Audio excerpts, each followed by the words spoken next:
Well, the time has arrived once again.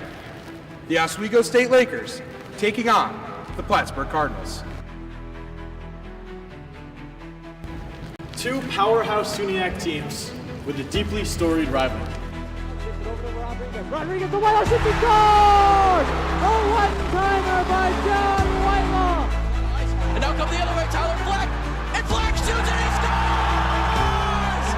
Make it 16 games for the man himself! Off the tipped pass, over to Hogg. Hogg with a shot, and the Plattsburgh State Cardinals will be hosting the SUNY Championship! This rivalry goes back decades, but tonight, the story heats back up.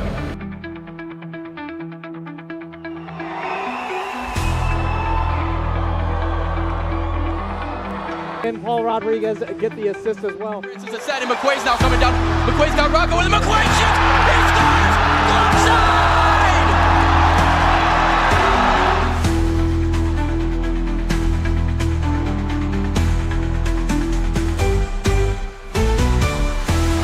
From throwing bagels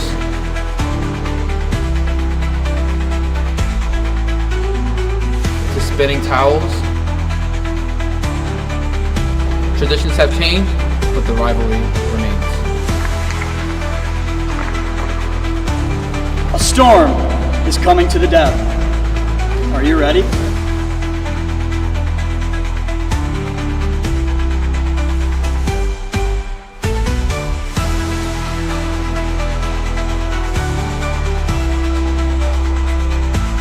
And it all starts right now, Right here on WHITEOut.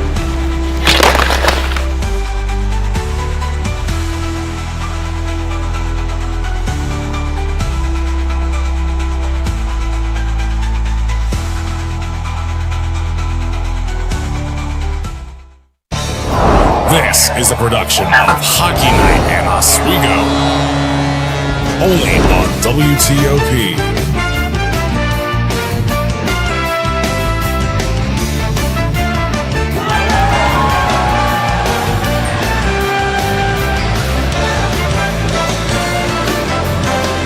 The ice is set, the lights are shining down on the rink, the fans are entering in mobs, and Whiteout Weekend is finally here as we welcome you in to the Deborah F. Stanley Ice Arena for the biggest rivalry in Division III hockey, the Oswego State Lakers versus the Plattsburgh Cardinals.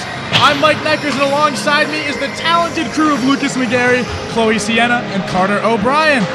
And guys, we're in for a peach of a game tonight. I mean, it's only 6:35 and the Deb is already rocking. How are we feeling? I've been excited all day. I cannot imagine a better feeling than waking up on Whiteout Day. This is the most important day of the year for Oswego. Come on! Like Lucas, I've been looking forward to this all week. I'm so excited to see how many people are here and how everybody plays. How about you? I have been looking forward to this since March when Plattsburgh took Oswego out of the SUNY last year, so I'm hyped. I can't wait. And guys, I talked a little bit about the rivalry in my opening statement there, but let's dive a little deeper into it. The history, the passion. I mean, it goes back nearly 50 years, and what a 50 years it's been, Lucas. Yeah, I mean, this history between them, obviously, like you said, goes back to November 13th, 1976. And on that fateful night, the Lakers took down the Cardinals 6-2 in dominant fashion. But since then, the Birds have dominated the Lakers with a record of 82 wins, 49 losses, and 9 ties against the Lakers. So obviously the Lakers have a little bit of ground to make up. I mean, I'm not surprised. Today's going to be a really stressful game for them since they got kicked out of SUNY last season because of them. So I guess the pressure's on for Oswego today. Yeah, you mentioned the history overall, but in the last 10, Oswego takes the cake with a 6-3 record against Plattsburgh. The thing is, 2 of those 3 wins were in the SUNY playoffs. Yeah. So Plattsburgh has the edge up on important game wins. Oswego has the edge up on wins overall. So it'll be a tight matchup tonight, but we're going to send it down to our sideline reporter, Madeline Cummings, who is over on the atrium with an update. Thanks, guys. I'm so excited to be here today, but these Laker fans are even more excited. I am here with Seth Appleby, and Seth Appleby made quite a journey to be here today. Seth, where'd you come from? I just got off the flight last night from my study abroad semester in New Zealand, so the whole other side of the world. Wow, and how many hours on the plane was that? 24-hour travel day. I repeated Thursday twice. Wow, so 2 Thursdays for you, and now it's Friday, and it's a big day, game day. And why did you choose to come to Whiteout this year? I mean, I had to be here. I surprised all my friends. I'm with my roommate. I want to see the Lakers do 3 years in a row. You know, it's the biggest game of the year. You can't miss it, and you said you've been to this game before. What about it makes it so special? Just the atmosphere. It's the people, the students, the flags in the air. It's a great atmosphere, you know? I know, and I can totally tell. It feels great to be here. And now on my other side, I have Brian DeMuro here. And this is Brian's first ever Whiteout game. Can you tell me a little bit about how that's been so far? Yeah, I mean, so far the atmosphere has been awesome. I mean, my first 2 years here, I had a wedding and then I was in Italy, so I wasn't able to make the Whiteout game. But here tonight, I mean, I was outside waiting in the line for like 3 hours. We're here. The atmosphere is fun. The stands are kind of packing up, so it's good. It's exciting. And you said this was also going to be your last Whiteout game. Yeah, all of a sudden I got word last week that I can graduate this summer, so I won't be coming back in the fall. So now all of a sudden this is it. This is it, and what are you going to do to make this Whiteout game special for you? I mean, really just cheer on the team and cheer heavily against Plattsburgh. That's really what we're doing here. We're cheering against these guys. Our goalies right here. We'll be chirping them all night. You know how it goes, and that's that. Well, thank you so much, guys. It's great being here, great atmosphere, great energy. I'm going to be talking to more Laker fans later in the night and just hear what they have to say and how excited they are to be here. But I'm going to send it back to you guys. Thank you, Madeline. It looks absolutely electric down there. And let me just tell you, the atmosphere up here is rocking as well. Carter, what do you think? I have an earpiece right right now. No. I can barely even hear you still. Oh boy, I said, what do you think of this atmosphere? Whoa, what do I think of the atmosphere? I think it's amazing, honestly. It's typical Whiteout. The place is only getting more packed as the time goes on, so I'm excited to see what happens. Let me put it to you this way. People have been outside since 1:30 in the afternoon for a 7 p.m. game, just to put it into perspective. Well, everyone is buzzing and excited to be here in the Deb for the third Whiteout of 2024. But we're going to send it to a quick break. Don't go anywhere there, because when we return, you'll hear from Plattsburgh head coach Steve Moffitt, and we'll address both of these teams' strengths and their Achilles heels here on WTOP 10.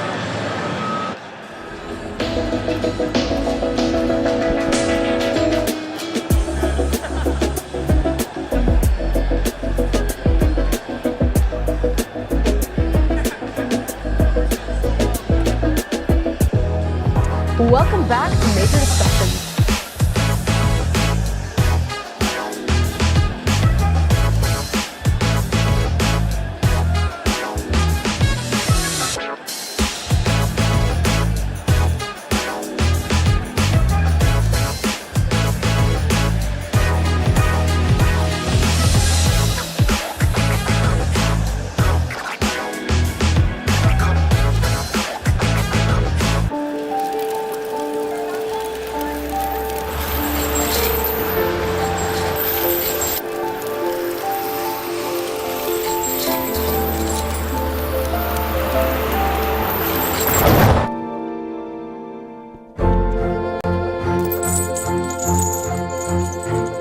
Did you know dragging chains can spark a wildfire? Only you can prevent wildfires. When I was in foster care, I never knew when I would have to move, so I always had my suitcase ready to go. Then one day, I was adopted. My new parents opened their hearts and home to me. My parents cook my favorite breakfast for me every morning. My parents take me on trips I never thought I would go on. They gave me a home and an even better reason to use that suitcase. My parents aren't perfect, but they're perfect for me. Hey there, I'm Al Roker, class of 76. Yes, way back in 76. Back when the earth was cooling. You're watching WTOP.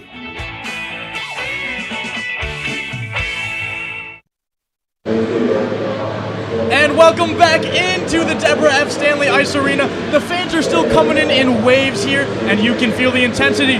Now, Plattsburgh head coach Steve Moffitt is also feeling the intensity, and I got the chance to sit down with him earlier on in the week and get some insight on how the Cardinals are preparing for a Whiteout game. Coming into Oswego, how do you prepare your team for such an intense atmosphere? I'm not really too sure if you can prepare them for it. I mean, we've had a lot of guys that have played in the atmosphere before and played in these games. I think it's an exciting time for the guys to be involved.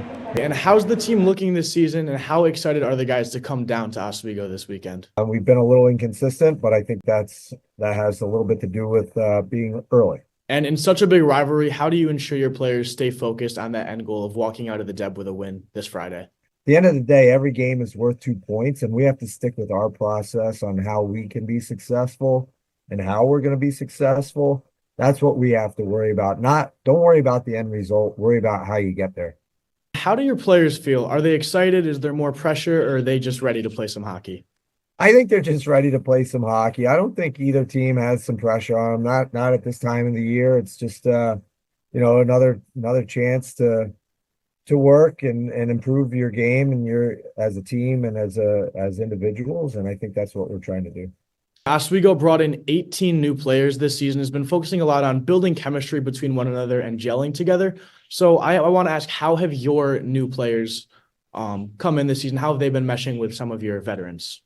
It's a transition from any of the junior leagues to college. It's a big time transition. Some guys can make that transition, within a week, some within a month, some it might take a year, some might not ever make that transition. And is there anything that you think makes this whiteout game different than any other whiteout game? They're all fun. I don't know what one's better than the next. I think the next one is the best one always, the next time you can play. When you're playing against really good competition, it brings the best out of everybody. And a really great positive mentality, staying cool, calm, and collected for the big game tonight, Lucas. Yeah, I mean, when you're away, you're away for your opponent's most important game. You obviously want to kill all of that momentum on your big night, but you got to keep a level head and go with the normal game plan. Absolutely, and both of these teams have not had the strongest start to their season. The Lakers 0-2-1 and the Cardinals 1-1. So Carter, Chloe, Lucas, we're going to go right in that order. What are some aspects of the game, some Achilles heels that these teams have had so far? Well, for Oswego, it's honestly really simple. They just got to start scoring. They've only got 4 goals on 109 shots. Just over a goal a game, 1.3 goals a game. That's not acceptable from a high-end Division III team. That's not going to get them anywhere this season. For Plattsburgh, it's honestly the exact opposite. They've had a lot of high-scoring games where they've even come out with wins, but they're getting scored on just too much. They've got to collapse in front. They've got to help out their goalie, Eli Schiller, who has a 4.13 goals against average in just 58 minutes of playing time this season. That's not going to help them whatsoever, so they really got to look for their goaltenders to step up tonight. And Chloe, you're up next. So Oswego, biggest weakness I feel where they're coming from is also goals. This entire season so far, they've only gotten 4 goals in total out of their 3 games, while getting 9 points scored on them already. And then for Plattsburgh, their strength so far is the offense, where for their weakness, their saves. They're not doing too many saves. They have 46 saves total, while their opponents have 66. So honestly, making sure those goals get in while keeping the puck out of the net is really going to be detrimental for Plattsburgh. Yeah, I mean, for me, this Oswego team is essentially all new, and unfortunately for them, the chemistry just hasn't been there. So I really think for them, that is their biggest Achilles heel. And then for Plattsburgh, they have struggled big time with allowing shots on goal regularly throughout games. Eli Schiller, poor dude, had 35 recorded saves in a loss against Plymouth State, in which they lost 3-5. 35 saves, and they got the loss. Absolutely, and it's really interesting you guys mentioned Oswego struggling to score, but Plattsburgh struggling to stop other teams from scoring, so it'll be really interesting to see how everything plays out tonight. Definitely feel like an interesting game is going to come out of today. Both their weaknesses and their strengths just differ from each other, and it's going to make a good game for tonight. Yeah, guys, and those strengths, we've looked a little bit at the Achilles heels, but I want to move over to the team's strengths now, because they certainly have a lot of them out there on the ice. Yeah, I mean, for Oswego, they have a ton of strong individual players. A bunch of the freshmen and transfers that they got are all insanely talented. Ed Gosick just needs to figure out how to fit them into the puzzle. And then for Plattsburgh, their offense is suffocating. They put constant pressure on you, and if you aren't 100% on your A game, they will score. Yeah, I have to agree with you with that one. I mean, offense, it's totally different from Oswego. Their defense, we'll see how that plays out with them having their strengths and their weaknesses being total opposites of each other. Ironically enough, I feel both teams can benefit from the age of their team.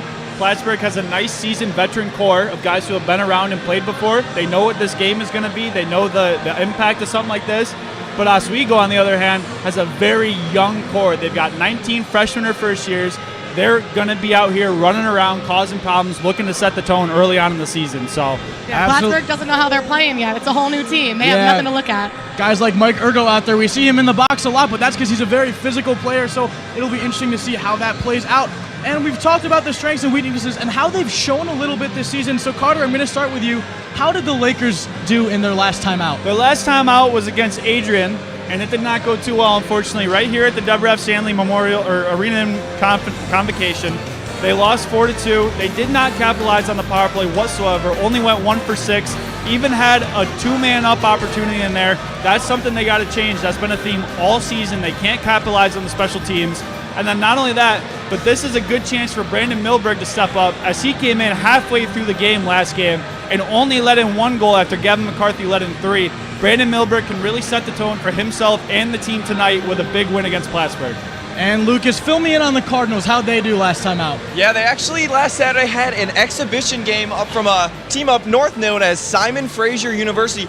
Hugely fought battle game for the Cardinals. It was a 6-5 victory for them. But again, like Carter said, 5 goals allowed in that game is just unacceptable. Absolutely. And Lakers coming off a pretty big loss. I'm going to want to bounce back from that. Plattsburgh coming off a narrow win against a team that's not even in the same conference as them, not even in the same country as them. So what do you think these teams can do today to sort of find the edge? I think for Plattsburgh, it's really just about using Oswego's new players and just turning all of that momentum into chaos for Oswego. They might not know what to do, and with that vet team, like Carter said, Plattsburgh, I think they're just going to have a better game plan. Yeah, Lucas, chaos is a good word to describe what this game is going to be tonight as well, but it's time for another break. The clock's counting down behind us, and when we get back, you'll hear from Jason Samsel, our other sideline reporter tonight, as well as Paulie B and Kenny G up in the Steve Levy press box right here on WTOP 10.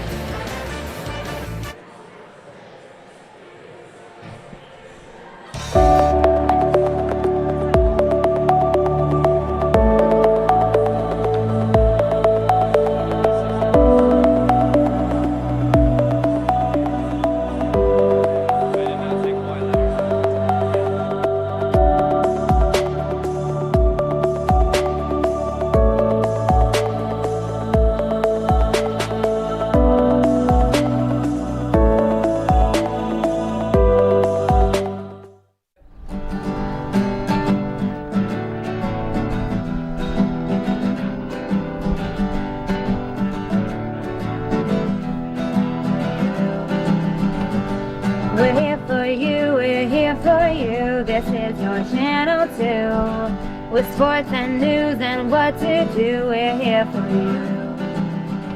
It's your TV, you're watching WTOP.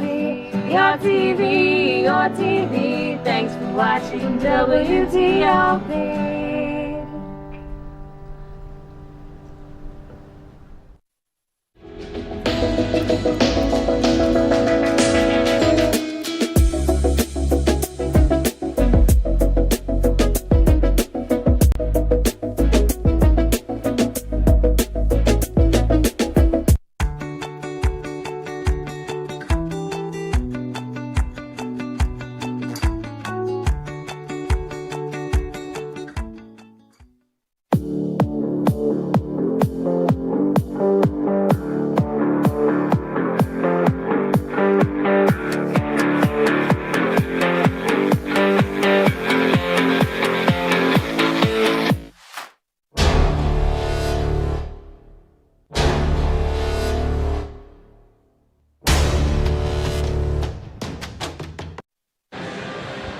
And we're back in the depth now with under 15 minutes until puck drop, but I think it's time for some new faces on your screen. You've seen enough of us, so we'll be back in a bit, but for now, we're going to throw it down to Jason Sampson on the sideline, who will then throw it up to Kenny G and Paulie B in the press box. Jason, how we doing down there?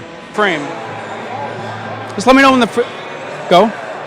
Well, guys, tonight for the 141st time, Plattsburgh and Oswego renew what Sports Illustrated once referred to as one of the best under-the-radar rivalries in college sports, and it has been one for the history books. You have to go back all the way to November 13th, 1972, the first time these two teams squared off. Since then, it's been the Cardinals coming out on top in this rivalry, winning 82 games to Oswego's 49 games. And guys, you want to talk about the significance of this rivalry? Since 1985, the Cardinals and Lakers have met 22 times on the ice in the playoffs. 15 of those times were for the SUNY championship. And guys, just like I'm close to the ice right here, this rivalry has been close. 23 of the last 36 games between these two teams have been decided by a single goal, including 4 games that resulted in ties. And speaking of significance, let's throw it up to the man on the call, Kenny Gerard, in the Steve Levy press box for more on tonight's matchup.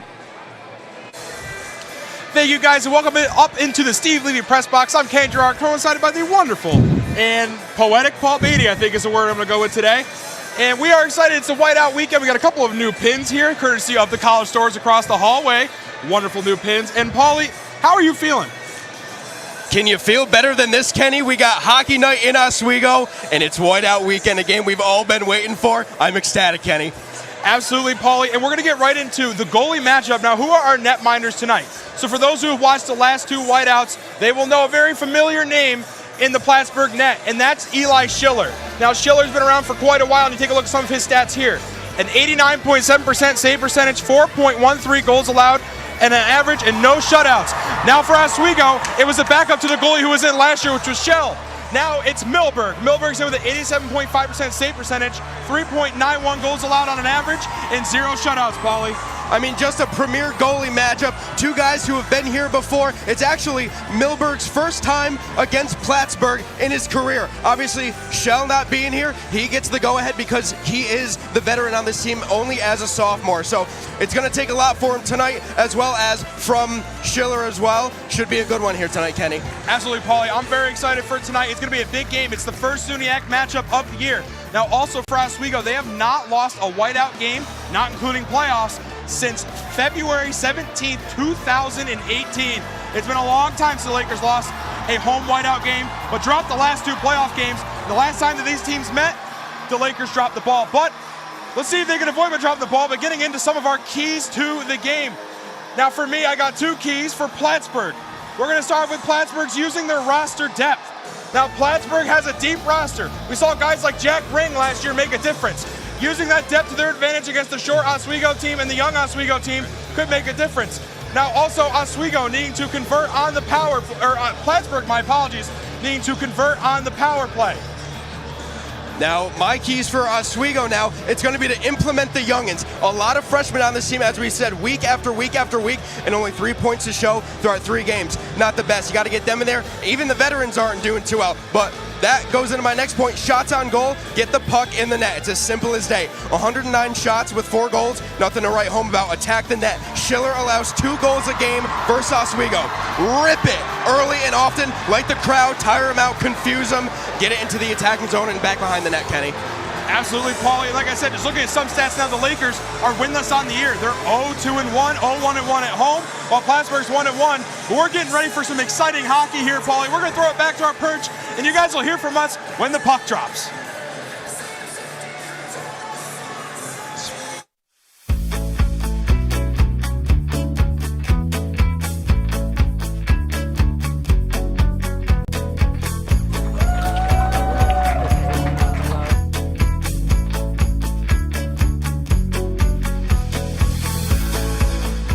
Jill told me it was Kitty from Glee. Yeah, what is it? It's Al Roker.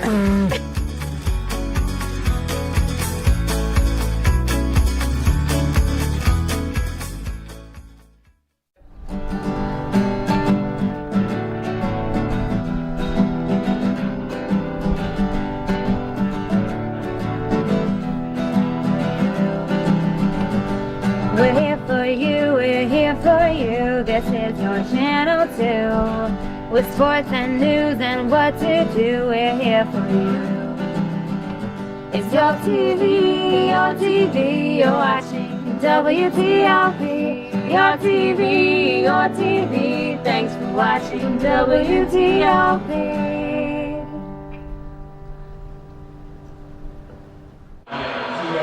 and welcome back into the Deborah F. Stanley Ice Arena. They're about to start Anthem, so we're going to go straight into our player picks, and I will kick things off. I am going to go with Ryan Burke for the Oswego State Lakers. He's got 2 goals already this season, and he's just been really solid. A really solid season last year as well. Yeah, for Plattsburgh, I got to go with Jake Lanye. He's a 4th-year veteran on the ice, and he commands the offense. He has a goal and 2 assists in the last 2 regular season games they had, and in the game against St. Fraser U, he had another goal and an assist, so be ready for him to be out there tonight. My pick is number 8, Kevin Weaver, WHITEOUT, the defense for Plattsburgh. He's been playing since 2020 for Plattsburgh, and I think that his defense is really going to pull through this game. For Oswego, I'm going to say number 18, Justin Ryan. He's a sleeper pick, a freshman, but he's got the 3rd most shots on goal for the team. He's bound to put one in. So, well, folks, that'll do it for Hockey Night in Oswego's pregame show tonight. I can barely hear Carter even talking. It's so loud in here. Puck drop is just a few moments away, so let's get things out of here, and you'll hear Paulie and Kenny after the break. Hey there, I'm Al Roker, class of 76. Yes, way back in 76. Back when the earth was cooling. You're watching WTOP.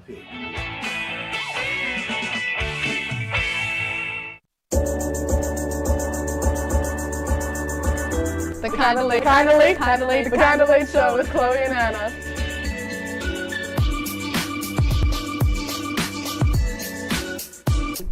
Like licorice, Twizzlers, absolutely nasty.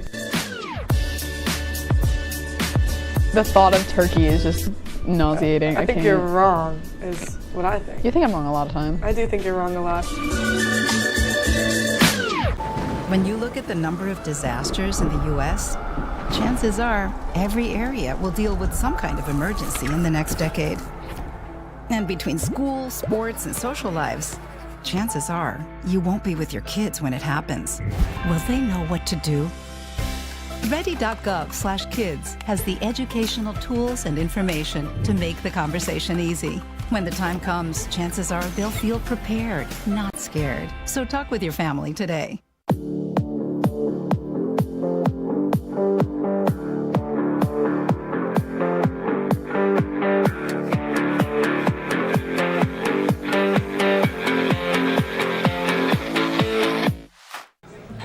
Put the keys down, Kevin. But I'm gonna drive home. There are several warning signs present that you shouldn't be driving. I guess I have really been looking for love in this dating app. Yep, I'm definitely gonna call a ride home.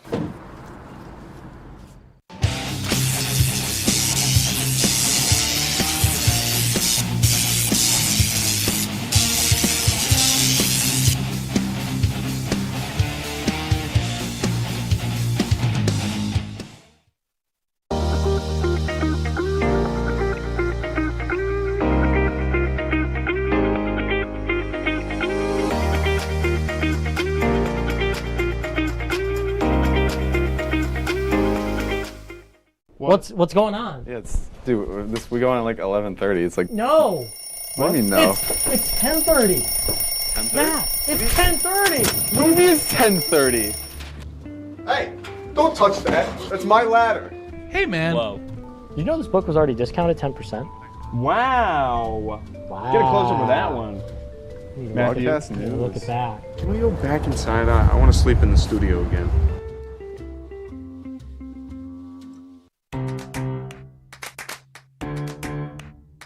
We'll deep dive into our feelings in our Real Talk segment. Stay tuned because it's about to get real.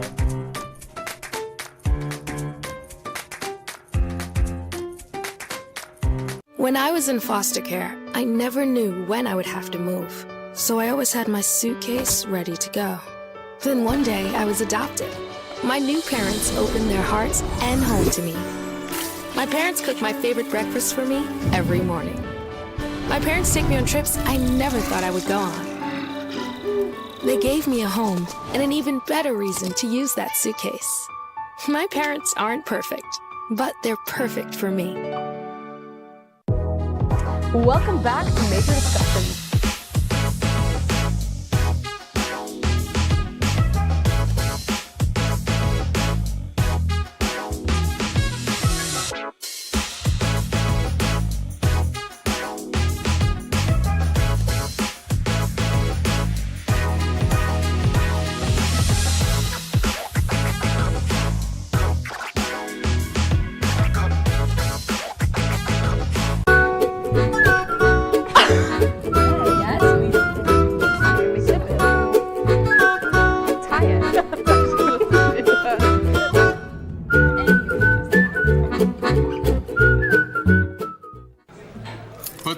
down, Kevin. But I'm gonna drive home. There are several warning signs present that you shouldn't be driving. I guess I have really been looking for love in this dating app. Yep, I'm definitely gonna call a ride home.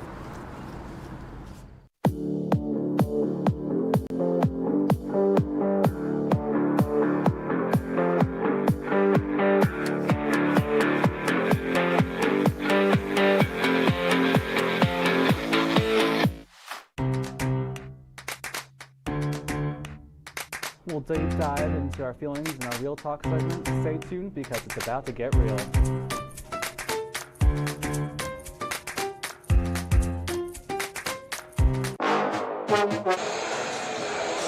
And welcome up to the Steve Levy press box for the 2024 whiteout matchup of the Oswego State Lakers taking on the Plattsburgh Cardinals. I'm your play-by-play commentator, Ken Gerard, coincided by the wonderful Paul Beatty and Paulie. It's just about time. The crowd is getting loud. But there's also some red, so a lot of mix from these two rivals here today, Kenny. Should be a good one today, and one team is going to be very confident, either going home or staying put here today. Absolutely. Big implications of first line skating out for Oswego, Calabufo, Grenier, Gato, Baker, and Simpson. For the Plattsburgh Cardinals, it's Diodario, Jarusek, Bondi, Weir, Vitale, and Belina. Schiller in net, and Milberg in net, and we are now underway for Whiteout 2024. Strap in for a great matchup. And here we go. Oswego starts off on the offensive end of the ice. Lakers dishing around, and it goes down the backside. Grenier recovers. Grenier gives it over to Simpson, and it's up and almost into the press box, and what a catch by a fan, and Paulie, we're off to a hot start. What a catch. I wanted it to come to me, Kenny, but that was a great catch. Flipping just around the boards. We're 20 seconds in. You already see a fast-paced Oswego State Lakers team going around in the attacking zone. They'll get the face-off down there. They need to make something happen. Not too many goals in the last 3 games. An abysmal start at 0-2-1. They need something here early. And Jarusek wins the face-off for the Cardinals, and they'll get their first possession of the game. Cardinals now look to get into neutral zone, but Oswego keeping in Plattsburgh zone. Plattsburgh retains. Diodario passes it up, but it's intercepted by Payon for the Lakers. Payon dishes it around to Bala. Bala comes up the ice now. Here comes the Lakers. McQuaid misses. Oswego loses the puck, gets it back. Here comes Plattsburgh with it. Oswego retains possession. Payon, top of the zone, keeps it on sides. Shot and no good. Swing and a miss. Another shot opportunity. No good and saved by Schiller. And what an opportunity there for Horacek. And Horacek had it right on the doorstep. It was a testament to last game, too, against Adrian. There was a lot of pucks right on the doorstep. They couldn't get anything going for him. So to get an opportunity that early and squander it, not something you want when you're watching the Oswego State Lakers. Absolutely not, as Grenier and Lonnie skate in to take the faceoff. And the Cardinals will take the faceoff. Oswego looks to get it back. Up against the board now is the Lakers and the Cardinals. That's going to skip, and oh my God, Paulie, we almost got another great catch by a fan. It's got to happen today. I got a feeling here, Paulie. One-handed by the fans. It's a great feeling when you do that. I want him to come right up to the Steve Levy press box. Maybe we'll get one today, Kenny. But that's the second time that's happened in a matter of not even a minute. So maybe we'll get one today, maybe not. And Grenier and Lonnie skate in once again to take the face-off. And Oswego will take the face-off in the Plattsburgh zone, but Plattsburgh steals on the pass. Here come the Cardinals. They're flying down the ice. Oswego looks to stop, and they will. Bets it back into the neutral zone. Lakers look to retain. And here comes Oswego now with the puck. Opportunity shot. Payon goes wide left. No good for Oswego. Bala picks up the puck. Here come the Lakers again. Shot opportunity. Shot. Blocked by the defenseman. And it's back in front of the net. And Plattsburgh gets it away. And there's a mess in the net. And what is happening, Paulie? And instantaneously crazy event there. We see in Oswego, Calabufo and Schiller getting tied up. Yeah, Schiller took a spiller right into the net. He was down there just like bowling pins when a bowling ball came running down the alley. But a lot of miscommunication there, I feel like. And as you see there, Schiller's just not getting up. He's just laying down. He's taking a break. He knows that it's going to be a long day. We're only 2.5 minutes through, and it seems like we've been here for 5. No, and the junior is absolutely accustomed to this environment. This is now his third whiteout. He's played in the depth. Schiller playing in all the regular season games, and Hearn playing in the postseason for Plattsburgh. And Plattsburgh's going to dump this one out of their zone, and Oswego's going to skip down, but here comes the Cardinal. An opportunity shot, and it's saved by Milberg. No good for the Cardinals. One opportunity for Catron. Oswego regains, and here comes Cohen with the puck now for the Lakers. Cohen dishes a pass. Here comes the opportunity from center. Cohen in front. Shot saved Miller. And an opportunity again for the Lakers. They're going to slow it down. Top of the ice now. Here comes the Lakers once again. Good opportunity squandered. Cooper shot. Blocked by a defenseman. Good defense from Plattsburgh. A great opportunity squandered now for the Lakers. Cardinals look to regain and get it the heck out of there. Catron now has it. He's going to dish it down into the neutral zone. Oswego keeps it in. Ergo pats it down, still in Plattsburgh zone. Oswego with the offensive opportunity there, and now Plattsburgh will slow things down. And Simons regains now in the neutral zone for Oswego. They're going to dump it back down into their offensive zone. Rumble and bumble, and Schiller's out of net. He's going to scoot that one away. Simons regains now for the Lakers. Simons looks for an opportunity. He's going to pass up to Simpson. Simpson's going to dish it now to the left. Shot opportunity goes down low. It's squandered. Back into the neutral zone. Oswego looks to regain. Simpson dishes it down. Simons with the puck now for the Lakers. Miller with the puck now. Shot goes north, and that's going into the Laker faithful. Someone over there just got a souvenir, Paulie. I don't think someone caught it, so the fans on our side are just a little bit more spectacular than those guys over there. Another squandered opportunity, another mess at the net that the Lakers could not get. Schiller was outside of the net. He had no stick. His stick was on the ice, and then nothing going for Oswego yet so far. 5 shots, no goals, even though they had 2 wide open net opportunities here, Kenny. Every game I find a word, Paulie, that I like to use a lot, and tonight it's going to be squandered, apparently. Last game it was skips, tonight it's squandered. And here's the face-off opportunity now. The Lakers will take it, and Payon recovers. Grenier looks for it, but Gato has it. It misses the stick, and it goes in the neutral zone. Now here comes Ram for the Cardinals. Ram, outnumbered shot, goes north of Milberg, no good. Cardinals look to regain in the offensive zone. Oswego now skates down to get it. It's going to be a fight for the puck, and Payon will recover now for the Lakers. Payon passes it to Gato. Gato dishes down, but Ram has it and scoots off another Plattsburgh Cardinal. The Cardinals now have possession again. And Weir Vitale with the puck now. Shot goes down. That's going to go around behind Milberg once again. Oswego looks to regain, and they look like they will. The race for the puck. Here comes McQuaid. Opportunity. Shot goes north, and again. Oh, that one's up onto the concourse and almost out the door. Flying pucks everywhere. Watch out. If you have an umbrella, take it out. But good offensive zone time from each team. I mean, Plattsburgh didn't really get anything going in the Oswego zone, rather. Milberg kind of calm. Now we're taking the face-off right in Plattsburgh zone. Get something going here if you're the Lakers. And McQuaid loses the face-off for the Lakers. Now Oswego will retain, though. Oswego possession. Baker has it now. Shot goes right of Schiller. No good. Lakers recover once again. It's Cooper. Cooper dishes it down now. Oswego looking to get possession, but Plattsburgh is holding them up there. And there's a missed call against Plattsburgh, but it's no good. They look to take an opportunity of it. Benson loses the puck. Oswego retains. In their offensive zone, here comes the Lakers shot. Saved by Schiller. And I feel like I'm going to say it a lot here tonight, Paulie. 6 shots going the way of Schiller, and Oswego 0 for 6. I mean, absolutely, Schiller. That was just a nice save right there, screaming down the left side of the ice, and couldn't really get a grasp on it, just threw it right into the belly. You got to get some sort of shot on net there. You're not going to want to, like you said, squander another opportunity by holding the puck for just a little bit too long. So it's good that Oswego got a shot off on that at least. Absolutely, and Plattsburgh will win the face-off. The Cardinals look to get the puck down the ice. They spent a lot of time in their O zone, and there's a big hit up against the boards. Baker with the puck now, he's going to scoot it away. Cohen chases, and we have a stoppage of play here. It appears to be an injured Cardinal. Yeah, injured Cardinal. He was down there for a while. I can't seem to grasp the number. I believe that is Jake Sacratini, and the Oswego faithful think that he's just lying or something, but he looks in a lot of pain here, Kenny. Hopefully he can get off on his own power.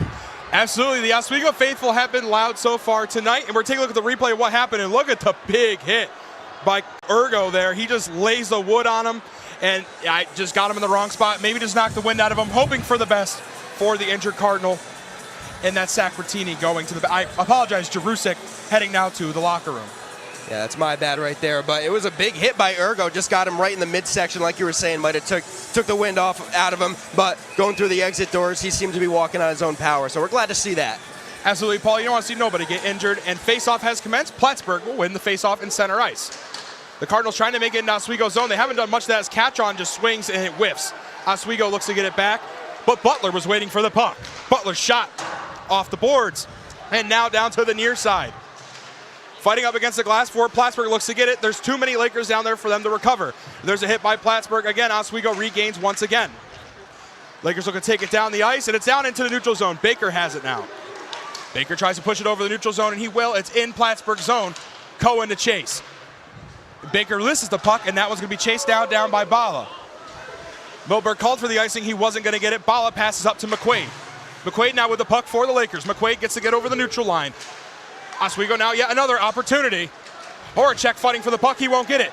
Here comes Ram. Ram dishes it now over, and Oswego Bala takes it again. Ram regains. Shot goes just wide of Milberg. Missed opportunity there for the Cardinals. Up against the glass now. Bala looks to regain for the Lakers. Fighting up against the glass. Another big hit, and that's been the name of the game. A lot of chippy shots on both sides. And up against the boards once again. Someone fighting for the puck. Nobody able to get it. And Payon looks to get it for the Lakers. He'll pass it up to McQuaid. McQuaid takes it out of offensive zone into the neutral zone. And he dishes it up to Burke. Burke takes it down low. Opportunity. Shot. McQuaid. Saved by Schiller. It's out again. Oswego Payon shot. Saved by Schiller. Another good opportunity squandered by the Lakers. Payon with the puck. It's in front of Schiller, and he's going to freeze that one up. And Paulie, with all that action, no one better to take it down to our sideline reporter, Madeline. Take it away. Well, guys, hockey is a complicated game, but the strategy for both teams tonight is quite simple. Be the first to find the bottom of the net. In 20 of the last 26 matchups between these two schools, the team that found the bottom of the net went on to win the game. Back to you guys at the box. And thank you, Jason. I got the sideline reporters mixed up. It was Jason Samsel with some great insight for us down on rinkside.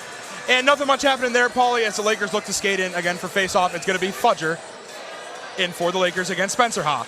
And Spencer Ha will win it now for the Plattsburgh Cardinals. Big hit up against the boards once again. Cardinals look to regain. They're going towards the neutral zone. Simon's fighting for the puck. Now it's going to be dumped away. Now Milberg out of net. Milberg's going to skip it against the board. Plattsburgh looks to get it. There's another big hit by Semrad. Down the ice it goes in the neutral zone. Someone fighting to finally gain possession. And Bolger looks to get it. He gets hit towards Zalizi on the bench. And Daddario just skips it down over towards Milberg. It's behind the net, and Semrad will go get it for Milberg. Baker with the puck now for the Lakers. Looks to take it down. Pass to Simons. Fudger with the puck now for Oswego. Plattsburgh gets it away. Simons has to chase again. Vossalo hits it to the bench. Here come the Cardinals. Good opportunity. Shot. Saved by Milberg, and good defensive play by Baker to push that one away. Plattsburgh looks for another opportunity now in their offensive zone. Ring regains. Ring gets rid of it, and it's stolen away by the Lakers. Another big hit up against the boards. Cohen looks to find it. He won't get it. And Plattsburgh regains in their zone. Benson with the puck. He's going to pass it around. Come back over to Ring. Ring's going to skip it into the neutral zone. Here come the Cardinals. Good opportunity for them. Pass shot. Wide of the net. No good. Save by Milberg. Cohen looks for the puck, and it gets chippy once again. Cohen now with the puck. Going to take it into the neutral zone for the Lakers. Here comes Ryan. Ryan's pass is broken up, but Cohen will regain for the Lakers. Goes down behind the goalie. Cohen chasing with two Cardinals in hand. And Simpson regains the puck for Oswego. It's still skipping around the ice. Cohen looks to fight with Ring. He won't get it. Grenier opportunity. Shot! Wide of the net. No good. Plattsburgh looks to regain. A scary opportunity there for the Lakers. Grenier fights for the puck. It's going to go up north. Grenier once again with the puck. Swing and a miss. He's going to drop it down. It's recovered by a Cardinal. Back over to Ring. Ring with the puck now for Plattsburgh. Oswego breaks up the pass. Big pushing and shoving. Daddario looks for it, and now they won't have it. Oswego opportunity shot, and it's saved once again by Schiller. Another great save by Schiller, but you cannot understate that effort by Grenier. He was right there. He had a one-on-one opportunity. Almost looked like he was getting into a penalty shot with no one around him. He just couldn't get it. Wide left to the net. Nothing going for Oswego yet, but 10 shots on goal. Like I said, get the pressure early, and that's exactly what they're doing with 10 shots in the first 8.5 minutes here, Kenny. 7.5, rather. Absolutely what you expect from the whiteout game as Payon gets it for Oswego. And Spencer Ha being chased by Calabufo. And Plattsburgh gets the puck, and they're going to take it down to the neutral zone. Plattsburgh looking to get something to happen here. They're not going to find much, as here comes Payon to fight now for the puck for the Lakers. But Gato will be there to get the puck back. Gato gets hit up against the board by the Cardinals. Calabufo fights for the puck in center ice. Calabufo just going to dump that one away. Pulls Schiller out of net. Schiller just going to slow it down now for the Cardinals. It's 10-4 shots. Oswego with the lead on shots on goal. And Plattsburgh needing to spend some more time in the Oswego zone. They're not yet able to find themselves down there. While Oswego spent a lot of time. There's a shot opportunities. No good. Oswego regains possession now. And here comes the Lakers. Here's Payon now. He's going to dish it around. Looks for the man. Shot! Straight into the chest of Schiller. It was a great shot selection there by Burke on the blue line. Trying to get something he can see but maybe miss on. It was a good pass up by the blue line. A lot of good things here for Oswego, and that one just goes right into the tummy. We're still playing bowling out here, Kenny. A lot of players on the ice for both Plattsburgh and Oswego. And absolutely, the replay shows you exactly that. A lot of bowling pins out there today. A lot of pushing and shoving in a chippy game, and that's what you expect between such a storied rivalry between these two franchises. And now here come the Cardinals. In the Oswego zone, Oswego to chase. Cooper gets blasted up against the boards. And they look to dump it. Shot! Wide, no good. Save by Milberg. D'Addario now with the puck for the Cardinals. And that's going to go behind the net. Plattsburgh looks to regain, looking for the open passing lane. Oswego shutting them down. Shot opportunity off the pad of Milberg, no good. Oswego chases, gets it into the neutral zone. But Plattsburgh skate gets there, and they're going to save it. D'Addario goes for it, but Semrad's right there. And now Oswego takes it down. And here come the Lakers. Now Burke with possession of the puck. And that's going to go past McQuaid and into the hand of a Cardinal. And here comes Benson. Benson with the puck now for the Cardinals, going to pass it down, and that's going to go all the way down to Oswego zone and go behind Milberg. Oswego now looks to get it. Simpson passes it down the ice.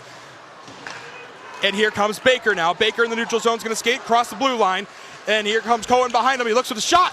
Saved by Milberg. It's in front, and he's going to freeze it. And yet another good opportunity for the Lakers, Paulie. I mean, Baker, just a wobbly one from the blue line, caught Schiller almost lacking there. He looked like he got very faked on a knuckleball, if you ever seen that. We'll take a peek at it right in front. Schiller just got it. He put it right on the ground, and Oswego couldn't do nothing with it. Absolutely not, as now it is 10:42 left in the first period. 0-0, 13 shots to 5 on Plattsburgh. You're watching Hockey Night in Oswego right here on WTOP 10. I'm Kenny Gerard, coincided by the wonderful Paul Beatty. And Plattsburgh will win that face-off. Cardinals have possession. Jasmine loses it. Simpson will regain now for Oswego, and there's a shot towards Schiller, just making sure if he's awake. And another big hit up against the boards. And what a hit by the Lakers, and the Plattsburgh Cardinals will regain. They look to retaliate with a goal, and a shot goes past Milberg. It's behind the net. He's going to poke that one away now for Simpson to go chase. Oswego regains possession. Ryan has the puck. Now Baker with the puck past to Cohen. Cohen in the neutral zone for Oswego. He's being hunted down by his bench. Baker looks to get it over the blue line. He will. Cohen with the puck now, and Plattsburgh defense just swarmed the Lakers, and they're going to take this one back. Oswego looks to do the same on the back check. Ram has it, but Payon comes off the bench and takes it. Payon to Fudger. Fudger now over the blue line. He looks to get something going here up against the boards. Fudger still has possession behind the net. Fudger will not be broken up with, and now here come the Cardinals as well. Fudger comes back now with the puck, still has it in his possession with 3 Cardinals on him, and the Cardinals finally steal it away. And here comes Ram now for Plattsburgh. He's going to dump the one behind the net and behind Milberg. A lot of dump and run for the Cardinals so far, not getting good offensive time, but this looks like a good opportunity for them unless the Lakers break it up, and that is what they are going to do. And Simons gets a big hit up against the board. Weir Vitale lays the wood on him. Plattsburgh now with the puck.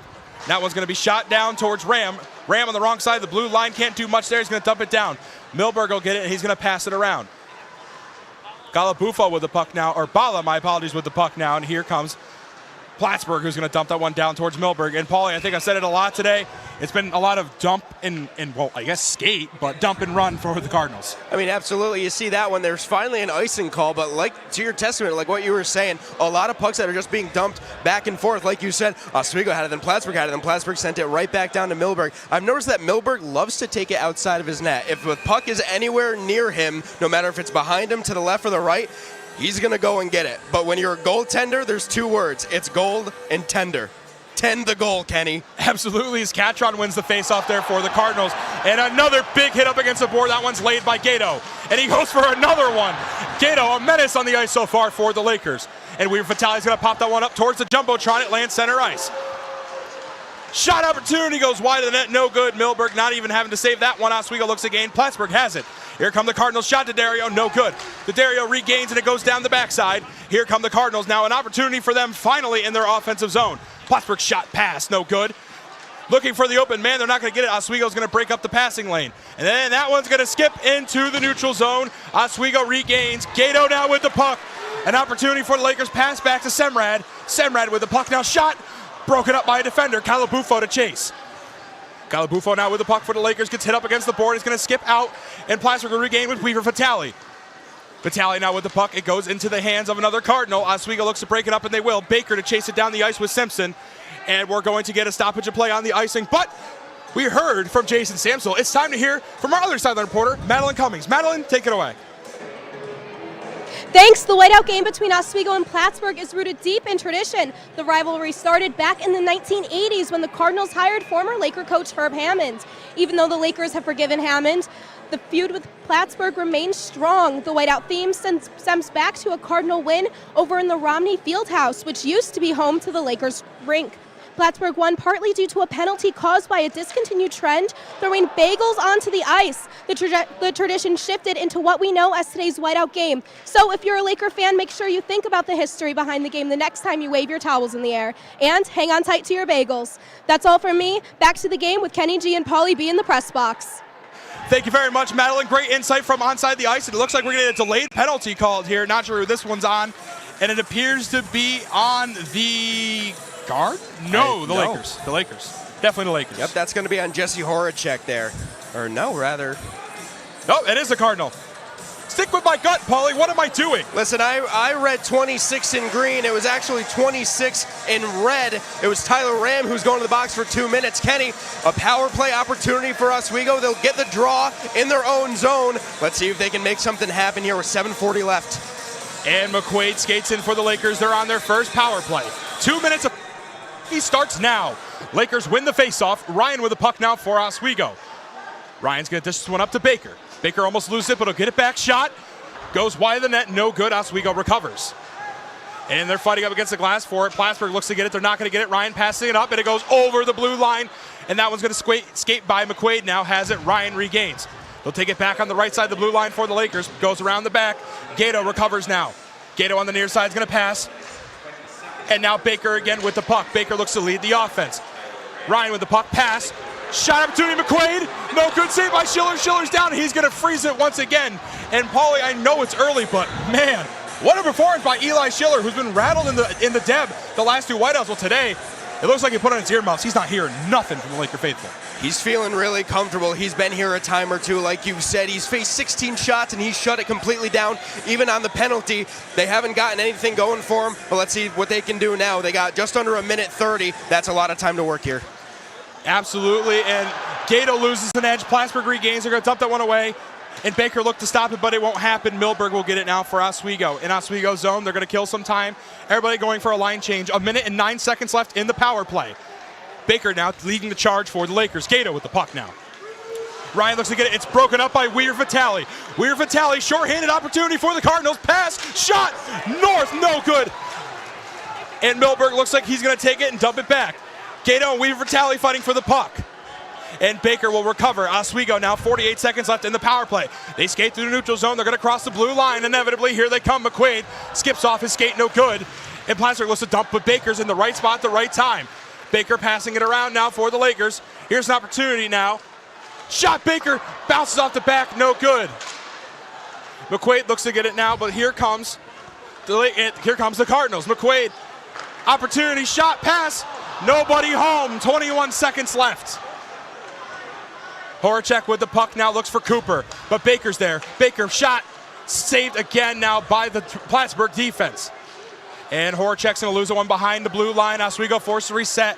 8 seconds left in the power play, and that one goes across the blue line, and that's going to be inevitably an offsides call with only 6 seconds left in the power play. Words are hard, Paulie.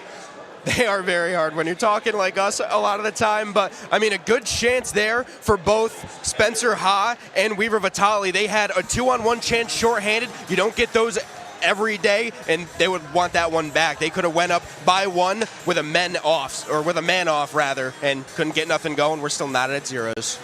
And this is kind of something you expect. I mean, it's a close game, 5:46 left to go, 6 seconds left in the power play. It's been chippy, lots of big hits, lots of great footage. This is a great hockey game to watch at home, and this is what you expect between these two teams. As Fudger lines up for the faceoff, he'll win it for the Lakers. Payon gets possession now. And here comes Bala. He's going to dump that one down behind Schiller. Schiller's out of net. He's going to get back to where he's supposed to be. Swing and a miss, no good. Simons gets the puck, but he'll lose it. Plattsburgh saved an opportunity. Here comes Laney. Laney with the puck now, shot. And that's going to go right into the glove of Milberg. That's a strike, and they're chipping behind the net.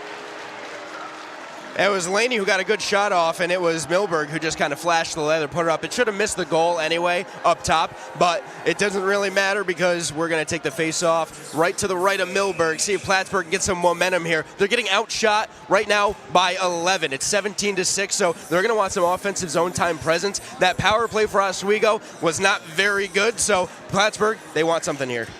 Absolutely, as Fudger now skates in for the Lakers on the faceoff. He'll lose it. Plattsburgh wins.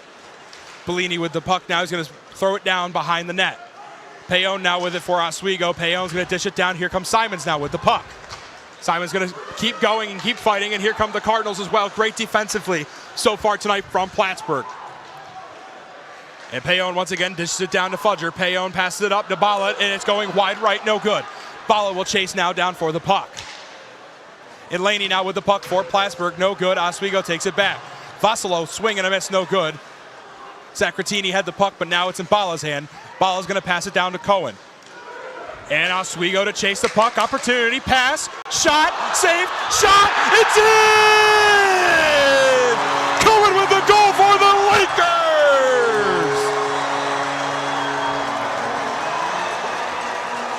They say, whoa, and Cohen, he gets the score started for Oswego. It's 1-0, and what a series of events. A bunch of saves, a good offensive zone time presence, and with the arms raised, Cohen gets one on the board on the 19th shot of the game. Lakers up early. And welcome the freshmen to whiteout. Oswego opens the scoring. They'll go up 1-0. 19 shots. They finally get one behind Schiller. And that's exactly what you want to do. It's been a tough matchup so far, and as you can hear the crowd very explicitly to the Plattsburgh goaltender, but we'll have a stoppage of play right here. Hey, Paul, there's a little bit of play-by-play there. Look at you look go. At that. I'm going back to my roots. Kenny, give me a shot. But great goal. I mean, amazing goal. If you didn't get it off the power play, you get something directly after. You keep Plattsburgh quiet still. Lakers up 1-0. Absolutely, as Plattsburgh will win that face-off, and they're going to chase. And Cohen once again with the puck coming fresh off the goal, but here comes Spencer Ha now for the Cardinals. That's going to skip into the sin bin. A lot of errant pucks, like we've been saying. They're flying everywhere. Like the Cardinals fly into here trying to take a game from the Lakers. The pucks have been flying a lot. Did you see the swim team there? I did not. They got their shirts off, and it says Go Lakers right behind Schiller. I'm not sure if that is really going to affect the outcome of the game here, Paulie, but good showing by the Laker faithful. Hey, if you know anything about Oswego, the student section is always rocking, and when it's white out, it's even crazier, Kenny. And shout out our own Mike Neckers and Lucas McGarry, who are on that team that were on our perch, and Oswego will take the face-off. And McQuaid now with the puck for Oswego. It's up to Burke. Burke off the glass, no good, save. Cardinals are going to take it back. And Daddario now has it for the Cardinals, and here they come flying down the ice through the neutral zone over the blue line. Daddario shot, saved off the pad of Milberg. And Oswego looks to get it back, and it looks like they will. Fighting up against the... And now it looks like it's going to be Oswego puck. McQuaid takes it now, and here comes Semrad. Semrad with the puck. He's going to lose it for a second there. Looks to get it back, and it's down low to McQuaid again. McQuaid fighting for the puck up against the glass. And Horacek can't get it back either. Plattsburgh's going to skip that one off the glass, and down it goes. Semrad to chase now for Oswego. And Milberg calls for the icing, and the ref says, I don't think so. Semrad's going to push that one off the bench, up now, and it's behind Schiller. Cross ice pass there. Plattsburgh looks to get it. Calabufo fighting for it up against the glass. And Plattsburgh regains off the glass once again. Simpson looks to save it now for Oswego, and he will keep it in the neutral zone in their possession. And it looks like the Cardinals are yet to chase it down. Calabufo fighting for the puck. Bolger up against the glass. Looks like he's not going to get it. Ring comes in to get it. He won't get it either. But here comes Simpson just waiting in the right spot. Simpson now up against the glass with Ring fighting for it. Here's some 2-on-2 chippiness up against the boards. Looking to get something. And here comes everybody. And that puck might just be frozen. It skips out. There it is. Oh, never mind. It's back in there. They're still fighting up against the glass. And Oswego gets a shot opportunity. Oh, and a big shove there by the Cardinals. No call. They're going to let them play.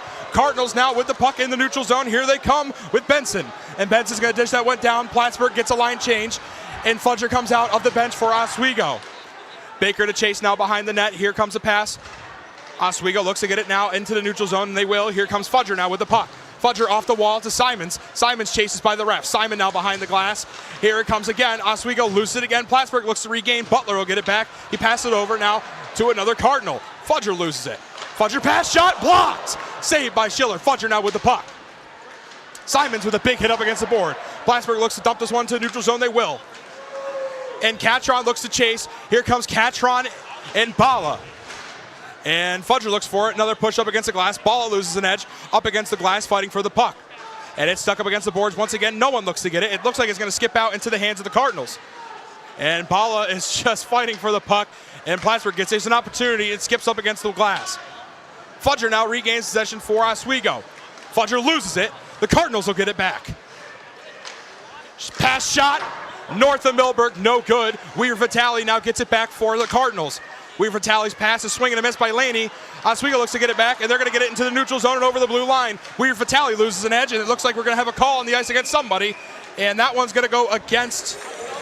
Whoa. It'll go against Plattsburgh because they touched it and they called the play dead. So we're going to have another power play here for Oswego. Seemingly this one is going to be on number 23, Brandon Butler, who might be going to the box, but I thought I saw a hand up. Maybe they're deciding who's going to go. I know that they do this sometimes, Kenny. And it appears they're going to be sending Jerusek. No, not Jerusek. They're going to be sending Jasmine to the box for the Cardinals. But regardless of who's going to the box, it's 2 minutes of power play. 5-on-4 hockey is about to begin. The Lakers up 1-0. A minute and 38 left to go. There's one guarantee. If they don't score here, they're going to start the second period on the power play. McQuaid skates in, and he'll lose the face-off. Oswego now takes it. Ryan with the puck. Baker now has it at top of the ice. Here comes McQuaid. McQuaid with the puck now looking to pass it around. McQuaid passes it back to Baker. Baker shot. Same Schiller. Calabufo's down low. Here comes shot. No good again. Up against the boards. They're pushing and shoving. Gato can't gain possession. And Plattsburgh's going to dump that one down into the neutral zone all the way down towards Millburg. And Millburg's out of net. He's just going to give it up for Baker. A minute and 32 left in the power play. A minute and 9 seconds left in the period. Oswego now in the neutral zone. Skates through. Here comes Gato. Ryan with the puck. Looks to break away. Ryan. Opportunity is broken up by the Cardinals. Up against the boards. Ryan's fighting for it. But here comes Calabufo and Gato to help him out. It's Calabufo down low fighting for the puck. Now it's not. And now he gets it up against the board. Big hit. Opportunity. Pass. Shot. Blocked by a defenseman. Great save there from the Cardinals defense. But McQuaid has the puck, and here's the opportunity now. They're short another one. And Gato has the puck down low. He'll give it over. Looking for an opportunity. Bala with the puck's going to dish it up north towards Baker. Baker tripped up there again. He gets the puck opportunity. Baker won't find the open man. Passing lane shut down. Here comes Burke. Burke pass shot. McQuaid swing and a miss. No good. Weaver Vitale's going to dump that one away now for the Cardinals. And Oswego can't keep that one off on sides. It's going to be 17 seconds and counting left in the period. 37 left in the power play. Burke has it now for the Lakers. Burke has in the Oswego zone. He's going to take it down past the first blue line. And Grenier's going to dump that one away now towards Schiller. Schiller's out of net. Oswego looks to get it back. Bala's waiting for the puck. It's going to go over the blue line. And 1 second remains. They're all tangled up, and that is going to be the end of the first period of Whiteout 2024. The Oswego State Lakers take the lead 1-0 over the Plattsburgh Cardinals. 20 shots on goal compared to the Plattsburgh 7, and they will enter the second period with 22 seconds of power play, Paulie. Yeah, and that's exactly how I want to start off a period. You have one more player than your opposite, or than your opponent, rather. You get that fresh start. You get out of the locker room. Ed Gosick has a lot of words for these players, I'm sure. A lot of the freshmen who have had all 3 points now, both assists and goals. Freshmen. I bet he loves to see that off a very eager Oswego Lakers team on this Whiteout weekend. Absolutely, Paulie. And some quick thoughts before we send it down to our sideline reporter who has an interview. I mean, we see a large difference here. I mean, it's 1-0. It's the shot difference. It's big. Oswego's 20 shots to 7's Plattsburgh shot, Paulie. I mean, how do you think Plattsburgh recovers from that? Plattsburgh just needs to get a lot of offensive zone time. We haven't seen a lot of it. Obviously, like you said, 7 shots on goal to 20. The Lakers this season are averaging 38.6 shots per goal. They got 20 right now. Absolutely, Paulie. And we're going to send it now to our sideline reporter, Jason Samsel, who's with an Oswego State Laker. Jason, take it away. Yeah, guys, I'm here with with the freshman here. You scored your first goal as a Laker. What are your thoughts on the opening period? Hey, we played a good period. We came out hard, ready to go, and got to keep it going here and get the win. Yeah, and I'm here with freshman Brandon Cohen. And listen, you've been playing like a veteran out there. How does it feel to score your first career goal as a Laker here at Whiteout? You know, it's a great feeling, but it all doesn't matter unless we get that win. That's what we're going to do. Let's pardon my language. Let's go here. Yeah, well, best of luck to you. Thank you so much, guys. And that'll do it for here. We'll toss to break and be back after the break. My bad, guys. Sorry about that. Oh, you're good, man. It is pumped up for his first Oswego goal here on Whiteout. A great goal by him, and it's going to put the Lakers up 1-0. As we look at the future Lakers now on the ice, playing and passing the puck around. But, Paulie, I think that's going to do it for us here in the press box for the first period. And there's a goal by the future Lakers, and that's going to take us into break. We'll be right back with our wonderful intermission show. Stick around on WTOP 10.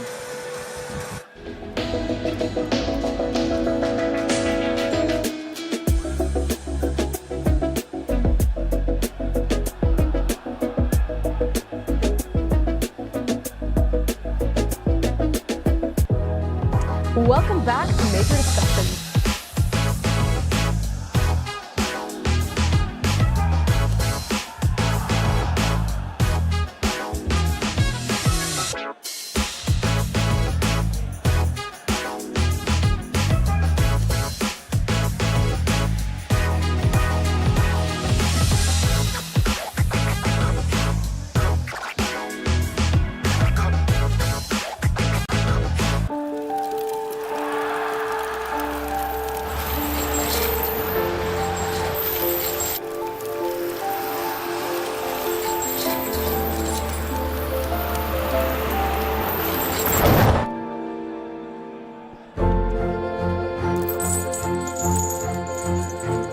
Did you know dragging chains can spark a wildfire? Only you can prevent wildfires. When I was in foster care, I never knew when I would have to move. So I always had my suitcase ready to go. Then one day I was adopted. My new parents opened their hearts and home to me. My parents cook my favorite breakfast for me every morning. My parents take me on trips I never thought I would go on. They gave me a home and an even better reason to use that suitcase. My parents aren't perfect, but they're perfect for me. Hey there, I'm Al Roker, class of 76. Yes, way back in 76. Back when the earth was cooling. You're watching WTOP.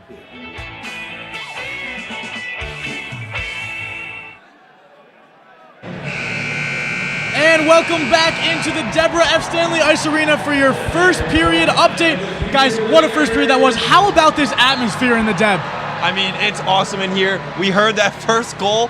I mean, you can't hear it on the live. You have to be in here to hear how loud this stadium is. It is insane. And Lucas, let's talk a little bit about that goal. I mean, just a really good rebound there. Yeah, Brandon Cohen, first goal, keep that puck, sir. Absolutely fantastic goal for Brandon Cohen. Nice, easy shot. And Carter, you were talking about it earlier. That has been the story of their whole year. It's just a rebound goal, gritty, hard work for the Lakers. They are a new team, like I already said. So what you need is that gritty, rebounding type scoring, and that's exactly what happened there. It's a great way to start the game today. I mean, they've been on a losing streak, getting they tied a game the other day. Like, amazing way to start. They're really aggressive, and it's a total switch from what we thought was going to happen, where their defense was showing off more than their offense. This time, total complete switch. Their offense is doing amazing. They got 20 shots on goal so far, and only 7 for Plattsburgh. Amazing start for Oswego. You know, Lucas, you took the literally word right out of my mouth. Gritty. That was a gritty goal. Didn't take one, didn't take two, took 3 chances to get that in finally. But thank God the Oswego Lakers do not stop, and they keep on pressing in front of the net. Lakers are up 1-0 because of that. And it's been a crazy start to this game. A lot of chippiness out there on the ice. Of course, you got to expect that when it's Plattsburgh versus Oswego. But Carter, I want you to talk a little bit more about all this physicality we're seeing. Honestly, the physicality is absolutely amazing. That's what you need out of both teams, especially in a whiteout game. That's only going to make the atmosphere that much better. Fans are going to get engaged with those big hits, which is exactly what's happening. Oswego is finishing their checks. They're skating across the ice to lay the body, and the fans are loving it. And not only that, but they're getting under the skin of Plattsburgh, and they're making them make mistakes. Plattsburgh has 2 penalties in the first period, both coming as too many men penalties on changes. They don't know what they're doing right now as far as changes, and they're getting really sloppy because of it. It's an absolute great start for Oswego. They're definitely getting in Plattsburgh heads right now. Going off their game, only getting a total of 7 shots compared to theirs. Like, that's absolutely insane for the first period. Yeah, I mean, you already said it. We all said it. It's been chippy. It's aggressive. So many collisions. That's what's really stood out to me. Bunch of collisions. It almost seems like it's very slick, almost like Vaseline out on the ice. Very slippery play. A lot of collisions and aggressiveness for both teams, and I like the way it started out. And I'll tell you what, the student section back there behind me, in all their white gear, they are loving this physicality. You can see them banging on the boards, cheering, screaming, and they're just having a great time out there.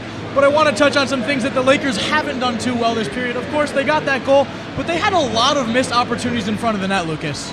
Yeah, I mean, you said it yourself, 20 shots on goal, and only one of them went in.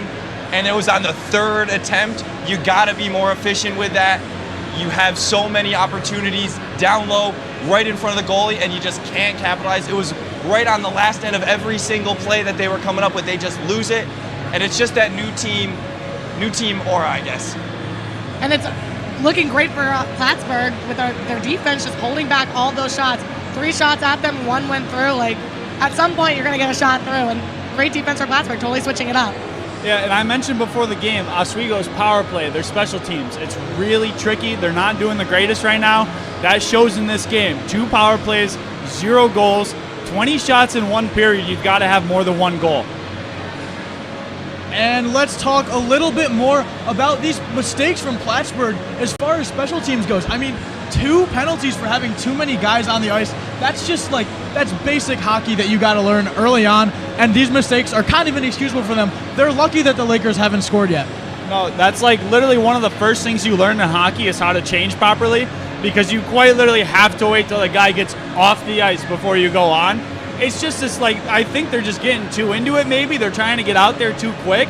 They're not giving a second for the player to come off, and honestly, that's worked in Oswego's favor, or at least it could have, but they didn't capitalize. Absolutely, guys. Just a lack of fundamentals, but we're going to send it down to our sideline reporter, Madeline Cummings, who's got some exciting news. Madeline, take it away. Thanks, Mike. I am here with the Little Lakers. How are you guys doing today? Good. And now Sophia right here and all of her friends were just out on the ice, and Sophia scored a goal. Sophia, how does that feel? Good. Good. And was it hard? Was it tricky? Yes. Yeah? But how does it feel now that you scored a goal? It feels excited. It feels exciting? I know I'm really proud of you, and I'm sure your family is too. And how are you guys feeling after just playing? Good. Good, you're all feeling good? And today is a big day for all of the big Lakers. Is it a big day for you guys? Are you excited? Yeah. Yeah? Well, thank you guys so much. I loved meeting you guys. Now back to you guys. Wow, Madeline, absolutely adorable, and maybe some future Lakers in the building today. But we're going to take a quick look now because, of course, Oswego's been pestering the Cardinals with shots, but Eli Schiller has been an absolute stud between the pipes. I mean, 19 saves and 1 goal allowed. There's really not much else you can say about him. Oswego is doing everything in their power to get goals by him. And besides that one where he was basically flat laid out, and that was the only way they got the goal by, he has been an absolute brick wall. He's been laying out a couple times. I saw him down on the ice a few times. If there are only 1 to go through, that's kind of insane. You know, I think he heard what I said before the game, and he's taking it personally, honestly. He decided to really show up. He's not playing like a 4.13 goals against average right now. He's definitely excited, and I feel like he might have drawn some motivation from being right in front of that sea of white behind the net. So, you know, I think he's going to be really looking forward to these next 2 periods. Yeah, I think so too, Carter. And getting past him sort of seems like almost as difficult as trying to break into the Taj Mahal. It's been very difficult to get past him for the Lakers, but they were able to get one.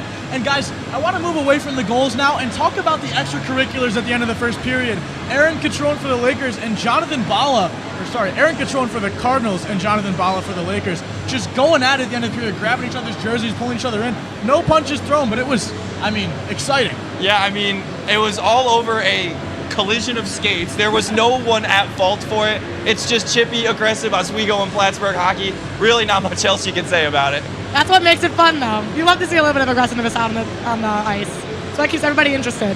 I think as a hockey fan, I love to see that. That shows that both guys are committed to this game. They're not going to give anything to either team. You know, they're both in here. They're not moving. If you're going to come to them, they're not going to let you push them over.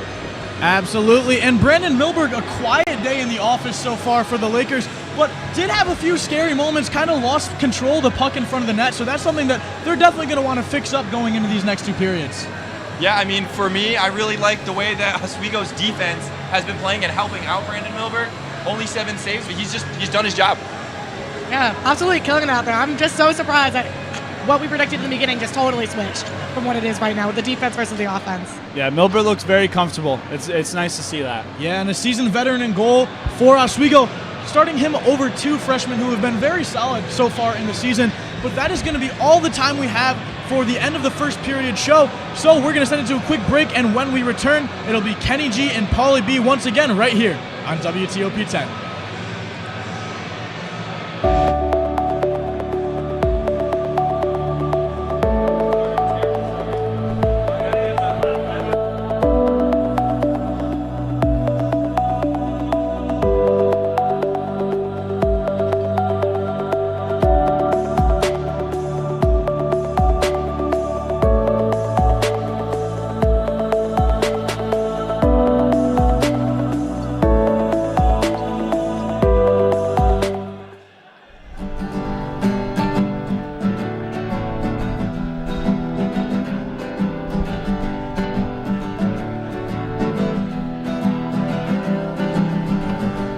We're here for you, we're here for you. This is your channel too.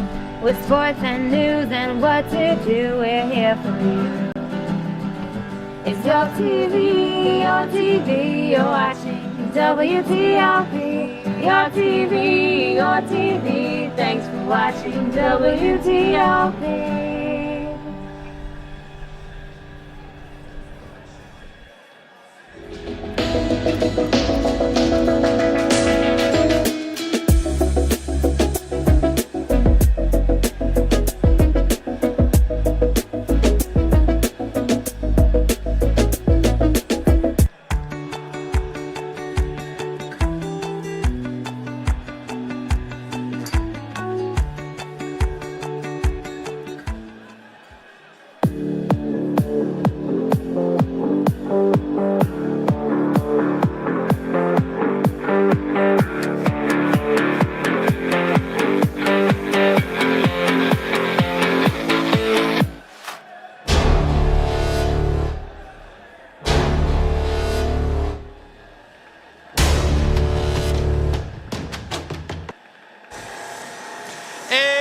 Welcome back to the Steve Levy Press Box for Whiteout 2024. You take a look at the swim team that we had aforementioned last period. I'm Kane Gerard, coincided by the wonderful apple pie a la mode eating Paul Beatty, because that's what I'm feeling right now, Paulie Beatty. Paulie, how are we feeling now? A minute and 55 till puck drop. The refs have now got on the ice. I'm feeling pretty good, but looking at the student section, it's cold in here. I don't know how they're wearing just that, but apple pie a la mode. Kenny, how'd you know? I love that. Just like how a lot of people in this stadium right here are loving the Oswego Lakers lead. A great first period by him on 2 power plays. They got nothing done so far. He's still got 22 seconds left on one of them. Plattsburgh, goose egg. Lakers got one off of the Cohen goal, assisted by Ergo and Vasallo. 20 shots on goal. They want a couple more of those to go into the back of the net, but still a good offensive net zone presence. Oswego, the only thing you're wishing for more is more goals, but shots have been up and Plattsburgh shots have been down, so that's exactly what you want to see from your defense and your goaltending in Milberg. Absolutely. On the other side of the ice now, Plattsburgh, who is about to enter the ice, needs to get up their shots. Now, they have 2 penalties, both for too many players on the ice. So a couple of crucial mistakes there by Plattsburgh and giving Oswego good opportunities, and one of those opportunities still lasting into the second period. With 22 seconds left in the power play, Oswego has a little bit of time to capitalize on 5-on-4 hockey, while Plattsburgh, as they get booed by the Deb, they got to stop it. They got to kill that penalty, Paulie. You got it. 22 seconds is enough for 1, maybe even 2 rushes. That's exactly what Oswego wants to do. You win the opening face-off, you get something, maybe they send it back down. You want that forecheck to get out there. You got your fresh legs. You just had about 15 minutes to kind of recuperate and say, hey, what are we going to do for the first 22 seconds of the period? Ed Gosick probably wants them to come out strong and come out fast, get Plattsburgh lacking, and a good job in net by Schiller, but listen, 5-on-4, it's supposed to go to the team with more players, Kenny. So Oswego wants to capitalize. To go up 2-0 would be pretty monumental, as they haven't really had a lead this entire season in their first 3 games. Like we mentioned before, 0-2-1. They want that first win in their first SUNYAC game in the Deb against Plattsburgh on Whiteout weekend. What more could you ask for? Absolutely, Paulie, as we are once again ready for puck drop to start the second period. Grenier skates in for the Lakers, and he's going to win the faceoff. In the second period of Whiteout 2024 is underway as Peon loses the puck now, and Oswego will finally gain possession. Grenier past to Calabufo. Calabufo top ice, and we're already going to get a stoppage of play. It looks to be offsides, and that was a quick 11 seconds. That would have been a great chance. You see Payon right in his own zone get mixed up. The puck went and nutmegged him a couple of times. He couldn't find it. That could have been a disaster of a start, even on the power play. You got to get something in the zone. They had something offsides. Bad call. Not by the refs, but just shot themselves in their foot. Absolutely, as now 11 seconds remain in the power play for the Lakers. This is their last opportunity to capitalize on the second power play of the game. 19:48 and counting. Oswego wins the faceoff. Payon gets possession of the puck that time. Payon pass to Grenier. Grenier gets it down low. Plattsburgh goes to break it up, and that will expire the power play. Plattsburgh kills off the penalty. And the Cardinals look to regain possession in their own zone. They're going to dump it to neutral zone, but Balos right there, and it's taken away again by Payon. Oh, Grenier out the foot. Here's a shot by Jasmine, and it's saved by Milberg, and it didn't even look like he was really ready. Just a good place to be. Yeah, it ticked off his glove and almost went into his face mask. I mean, you kind of want that, you really don't want that to happen, because then puck could get out. Maybe an odd man for Plattsburgh coming in, rushing, get something in the top of the net, but no harm, no foul here, Kenny. Absolutely. Now as McQuaid skates in for the Lakers and Spencer Haas skates in for the Cardinals for the faceoff. And McQuaid will win that faceoff. Baker chases down to get the puck. And it skates into the neutral zone now. Oswego looks to regain. They will. McQuaid chases down for the puck with Bolger. Bolger and McQuaid fighting up against the back glass. It's in the neutral zone. Baker has it now. And Baker shoots it down, and it's saved by Schiller. Schiller's going to dish it out now. Looks to slow things down. McQuaid lurking in the water. And Plattsburgh still behind the goalie. McQuaid having a good back check so far. Plattsburgh looks to move it up. They will. Bolger passes it down. Broken up by Baker. Horacek to chase down low. Simpson and Horacek chase. Broken up. Horacek moves it over to Baker. Baker now with the puck, and Weaver Vitale loses an edge. Or D'Addario loses an edge. Baker has the puck. Now he's going to dish it down to the neutral zone. And McQuaid swings and misses at that puck. It's going to go all the way down behind Schiller. Plattsburgh and Oswego chase for the puck. And Plattsburgh looks to get it out of the zone. They won't. Oswego keeps it in. It goes behind the net once again. McQuaid to chase for the puck once again for the Lakers. Back to the neutral zone. A big hit up against the glass. Plattsburgh recovers. They're going to throw the one down behind Milberg. And Plattsburgh gets a fresh set of legs on the ice. Oswego gains possession again. Cohen's going to pass it now down for Oswego. Oswego to chase in the neutral zone. Here's an opportunity now. Semrad gets an opportunity, and he'll miss the opportunity. He goes back up to the top of the ice. Pass to Cooper. Cooper shot. No good. Goes wide left. And Plattsburgh looks to get rid of it, and it is in the neutral zone, and they're going to move down the ice. Here comes an opportunity for Belgrade. Belgrade shot. North, no good. Milberg didn't even have to touch that one. And Semrad has it for the Lakers. He's going to go back down towards Cooper. Cooper now with the puck is going to give it back to Semrad. Semrad behind Milberg gets it out in front of the net. And now Cohen with the puck for the Lakers. Cohen loses the puck. It's back in Plattsburgh possession. Ring drops it down now for the Cardinals. And Ring has an opportunity. Here comes Ring, no good. And Bala breaks up that one. Payon just behind him chasing. And up against the glass now. He loses it again. Miller doesn't get it. It's back to him now. Miller with the puck's going to dish it around. And here come the Lakers through the neutral zone. And Fudger now with the puck shot. Blocked off the pad of Schiller. And Fudger gets blasted up against the glass. And Plattsburgh looks to gain possession. A little bit of sloppy play so far here on early. That goes under Bala's stick. Milberg calls for the icing. He won't get it. Payon to chase. And Jasmine gets blasted up against the walls. And Jasmine with the puck. He's going to chase it himself. And Payon will take it back for Oswego, but here comes a Cardinal. And that one goes under the stick of a Cardinal. No good. They reset. And that one goes down right into the glove of Milberg. And good thing he was paying attention, Paulie. Absolutely. I mean, missed opportunity there. A wide open shot in the middle of the ice was one of the Plattsburgh players. You got to get your stick on that one. Send it to the net. They still only, I believe they got only 2 shots in that whole entire sequence. It seemed like it was 4 minutes of nonstop hockey. Lakers got 1. Plattsburgh, wow. Plattsburgh only got 2 in that entire sequence, and good stoppage of play by Milberg, just trying to refocus. And Sutherland wins the faceoff for the Cardinals. Next is assigned Belina with the puck. And he looks to get something going. He won't. It's broken up by Calabufo, and Calabufo's going to dump that one away. Grenier to chase for the Lakers, and so will Baker. Baker gets possession. There's 3 Cardinals to 1 Laker. Calabufo to chase. It gets pushed back in Oswego zone. Baker still down there to get it back, and here he goes across the first blue line. Now here comes Baker. Baker with the puck. He has Grenier behind him. Baker crosses by himself. Baker looks to pass it. Grenier. It's broken up. Plattsburgh moves that one down. Weaver Vitale to chase, but Oswego gets it back. Vitale looks for it, and he swings and misses. No good. Baker with the puck's going to dump that one down low towards Calabufo. And Calabufo loses an edge and dishes that one away. Gato to chase, and there's an opportunity now, and they won't get it either. Plattsburgh has it in their possession, and here comes the Cardinals. And a big hit up against the boards there by Weaver Vitale. And Belina passes that one down. It goes north of Milberg. No good. Oswego looks to regain in their zone, but here comes a Cardinal. They'll get it back. No sweat there. Here comes McQuaid. Now McQuaid across the blue line. He has Burke. McQuaid shoots that one off the net, and the field goal is good. I had to say it at least once. Into the safety netting. At least no one was back there. We got that there, so none of the glass shatters, Kenny. But, you know, it's hockey. People want to see it.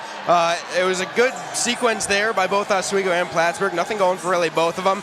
But when you're the Lakers and you're up 1-0, you really don't care, because as long as they're not scoring and you're up by 1, it's a defensive game now. All you got to do is stop letting them score.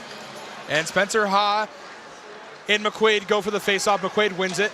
And here's Semrad now with the puck for the Lakers. Going to dump that one down low towards Burke. Burke will lose it. Cooper regains now for the Lakers. And McQuaid gets there. McQuaid finds the puck. He'll lose it again to a Cardinal. And here come the Cardinals. Spencer Ha with the puck now for Plattsburgh. Spencer Ha takes it down past Semrad. Semrad to chase. Baker takes it back. And Burke now with the puck in the neutral zone for Oswego. He's going to dish that one around to McQuaid. McQuaid can't get a stick on it. Burke regains once again. And Semrad will have the puck now in the neutral zone as he's going to cross the blue line. Oswego on an offensive play here. Semrad can't find the open man. Pass lane shut. Shot! No good. Off the pad of Schiller. And Payon fights down low for it with Burke. Now it's 2 Cardinals to 1. 3-1. Burke fights for it. He's obviously not going to win that fight as Plattsburgh takes possession again with Ram. And Ram's going to dish that one around now. Back to Belgrave. Belgrave with the puck's going to dish it down the near side. Belgrave gets close enough by Ryan. And it's again behind Schiller. Schiller just watching his team move down the ice. And Oswego looks to chase this one down low. And here comes Cooper for the puck. Cooper gets it, dishes it down low. It bounces off of Benson. And the Cardinals look to chase down low. They get possession once again up on the near side. Bala looks to get it for Oswego, and Bala will. And Bala's going to dish it over wide towards Payon. Payon to chase. Oswego looks to slow things down here. Lakers look to get an offensive play going. The pass goes north. And here's an opportunity for Oswego as they move it down the ice. Here come the Lakers. Shot, no good. And Oswego regains Bala, skips off a Cardinal. Behind Schiller, Oswego has possession. That one goes wide to Payon. Payon looks to chase. He'll get it back. He keeps it on the blue line. Payon has it offensively for the Lakers. Pass, swing, and a miss. No good. Vasilo misses that one. Bala regains the neutral zone. And Bala's just going to dump that one down all the way down towards Ring. Ring now in possession for the Cardinals. He's going to take the puck up, and Simons chases defensively. And that one's going to go all the way behind Milberg. He'll come out of the net to move that puck away. He'll set it one up for the Lakers. Here come the Lakers. Move it down now. Fudger with the puck for Oswego. He's going to move it down. And Fudger gets it over the blue line, but here comes a Cardinal to take it back. And Bellini had it for the Cardinals. He's going to dump that one down low. Oswego to take it back. Simpson dumps that one down for the Lakers. Cardinals regain possession. And another big hit by Simpson up against the boards. Oswego regains, and there's going to be a stoppage of play for yet another injured Cardinal in neutral ice. Well, and there's going to be 2 of them on the ice. It's going to be Catron and Weaver Vitale. We hope that they're all right. Not sure what happened there in the middle of the ice, but just a lot of good play. Yeah, just big hit up by the boards. But we're not too sure what happened with Catrone right in the middle, so he's getting tended to. We got about 13:28 left in the second, left in the second period. We're just hope that these guys are all right. Some good passing there. A lot of missed opportunities for both Plattsburgh and Oswego. Nothing going for them, like we said. No shots on goal since the last time we talked about it. So the defense is for both teams really showing true to why that it's a close game right now, 1-0. We got these guys coming off the ice with their own power, Kenny. I love to see it. Yeah, and it looks like just a couple of sticks to the gut. Again, it could just be the wind getting knocked out of them. Looks like nobody's seriously injured, skating off on their own power, which is very good to see. As we said, this is a rivalry game, but you got to know these two teams have some respect for each other. I mean, it's a heck of a matchup. It's tense. It always is, and it's always crazy in the depth. And you don't want to see anybody get injured. And Laney argues for his guys now that he was looking for a high stick, which I think I saw on the far side, but no call. And I think it's been the name of the game so far. No penalties called on either side for anything besides Plattsburgh's too many men on the ice. Let them play out here today, Paulie. And those are just mistakes on your bench. Nothing no high sticks, no tripping, no nothing. So good, clean game. Just a couple mental mistakes there for Plattsburgh that they wish they could take back. But on the power play, they've done pretty well. And Fudger wins the faceoff for the Lakers, and here they go. Oswego looks to get it, but Benson's right there. He's going to chip that one away now, and Baker to chase for the Lakers. Baker looks to get up against the board. It's 2-on-2, chippiness up against the boards. Fudger, Baker, fighting down low for the puck for Oswego. That one's going to skip out. It's up north. Here's an opportunity now. Jasmine shot, saved, behind the net, no good. Here's another opportunity, but Oswego breaks that one up, and they're going to get it out of there. Fudger now with the puck. He's going to lose it. Simpson breaks it up again. And Miller's going to dump that one away for Oswego all the way down to Plattsburgh zone. And Bellina to chase, and Weaver Vitale to also chase. And that was an interesting sequence of events there, Paulie. A good opportunity there for Plattsburgh, but they won't capitalize. For sure, and that's kind of, like you've been saying, the name of the game today. Still not a lot of shots on goal. They've been held to under 10 almost halfway through the entire game. Schiller's doing all that he can. He let up 1 on 21 shots, so he's doing pretty good. He just needs his offense to kind of start clicking, getting passes to each other, getting stuff right in front of the net, something that'll get by Milberg, but still nothing to show for it. Absolutely, Paulie. It's been a chippy game, but yet a good one. 21 shots for Oswego, 9 for Plattsburgh. Plattsburgh doing a much better job of slowing down the Lakers' offense. As they have it in their zone, that one goes off of Milberg. He'll save that one as Plattsburgh looks to get it back, but Simons looks to chase it up against the boards, and Catron hits him big. Now it's Catron and Simons fighting for the puck. It's going to get loose, and Spencer Ha looks to get it against Simpson. Now Simpson and Spencer Ha are fighting for it. Fudger gets the puck as it goes loose. And Fudger's going to take it across the first blue line into the neutral zone. He's going to dump that one away, but it's broken up by a Cardinal. And it looks like Gato will get there for it. And it's going up to Semrad. Now Semrad moves it down into their offensive zone. Calabufo behind him. Semrad cannot find the open passing lane. Semrad looks for an open man. And Semrad is going to put that one behind the ice, and Broken Lumber now on the ice as well. And they're going to lose possession, and the Plattsburgh Cardinals will regain in their own zone. Spencer Howe, the puck's going to dump it around. Looks for the open man, but here comes Semrad fighting Bolger for it. Bolger fighting Calabufo. Bolger gets a swing and a miss at Calabufo. Here's an opportunity now. Shot is saved by Schiller. And that one, Paulie, I'd like to say is a sloppy play on both sides that almost went the way of the Lakers. There are a lot of errant passes. You saw one up here at the blue line, but here we go. Schiller, a spin right in front of him. He just kind of jumps and leaps right on that puck to stop the play from going anywhere else. And good play by him between net. Oswego trying to get something going here with only one more shot on goal since the period started. We'll start off on the face-off right to the left of Schiller. Absolutely. Again, a sloppy play on both sides. Almost went the Lakers' way, but Plattsburgh, once again, has Schiller on their team, and he saves a good one. Only one goal going by on 22 shots on goal from the Lakers. And Bala chases now with D'Addario. D'Addario and Bala fight for the puck up against the boards. Not getting loose yet, but it will now as McQuaid gets it for the Lakers. And it moves down now. Oswego has possession. Here comes Horacek with the puck now. Horacek looks for the pass of McQuaid, and it's broken up by a Cardinal. And in front of the goalie, here comes Plattsburgh once again. Ring breaks that one up. And here comes D'Addario. D'Addario with the puck, moves it down the ice past the blue line, and we're going to get an offsides call, I believe. You don't want that if you're Plattsburgh. You had some momentum with a couple Oswego skaters back in the Plattsburgh zone. They had nothing going for them there. Plattsburgh tried getting an odd man rush even, kind of had Oswego on their heels, but an unlucky call by them. You got to get your skate off of that side of the blue line, and for them, couldn't catch a break. And Oswego regains possession now. McQuaid center ice with the puck, moves it down into Plattsburgh zone. Burke now with the puck for Oswego. Burke shot, no good. And Plattsburgh's quick to get that one away. Good opportunity there for Oswego is no good. Oswego now with the puck, and they're going to regain possession. Simpson over to Baker. Now Baker center ice with the puck. And McQuaid regains, the captain has it. He's going to lose it. Plattsburgh looks to regain. Big hit there. And it's fighting for the puck, and it finally gets into the skate of Ram. And Plattsburgh breaks that one up. Ram now with the puck's going to dish it down low, and Oswego steals. Here comes the Lakers. Urgo with the puck now for Oswego is going to dump that one down low. And Schiller's going to come on net to slow the puck down so Plattsburgh can regain.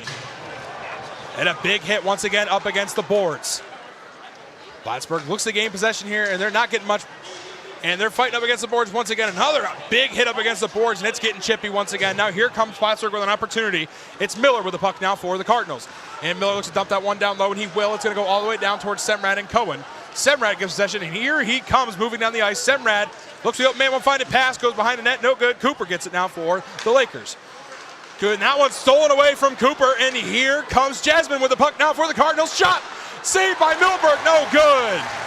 Cooper gets that one away. Simons chases it. Spencer Hott chasing it now for the Cardinals. Good opportunity there for Plattsburgh, but the goalie in Milberg makes a good save.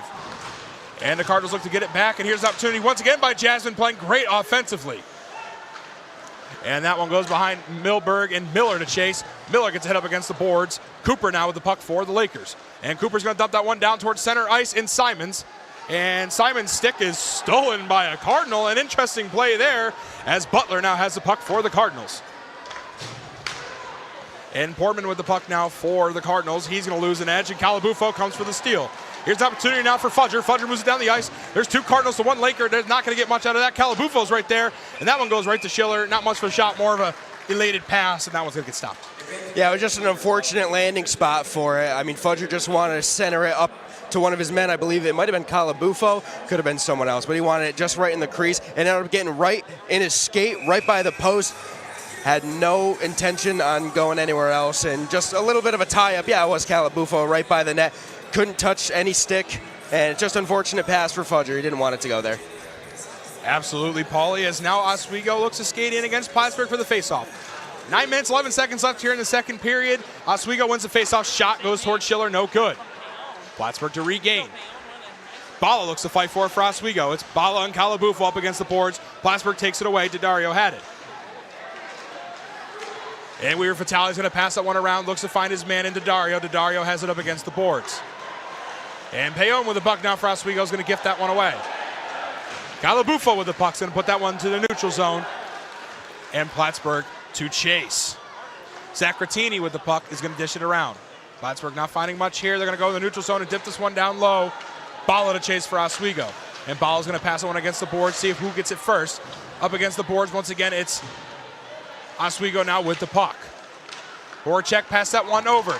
Here's an opportunity for Oswego, and that one's broken up defensively once again. And that one goes under the stick of a Laker.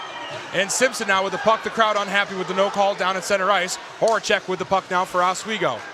Butler passes it over to Belgrave. Belgrave, here comes an opportunity. Pass, shot, saved. It's in front of the net. Someone's got to bring it up, and it'll be McQuaid. McQuaid moves it away.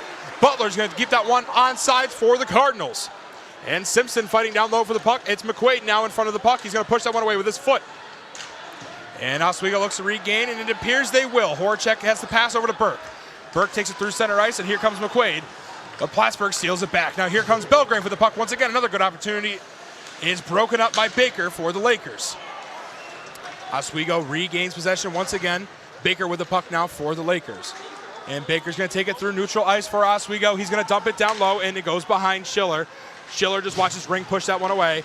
But here comes yet another Laker looking to fight for it, but Ring pushes it away. And that one goes under the stick of Cooper. No good. Cohen with the puck now is going to give it to Baker in the neutral zone. Baker's going to pass that one off a skate of a Plattsburgh Cardinal. That one almost goes into the crowd, but it stays inside. And there's a big hit in the backside opportunity. No good for the Lakers. It goes over the blue line. Semrad now, and he'll lose an edge as well. And no call there. Cohen passed it, but it's sold by Bundy. Now Bundy has the puck. He's going to pass that one over, and it's broken up again.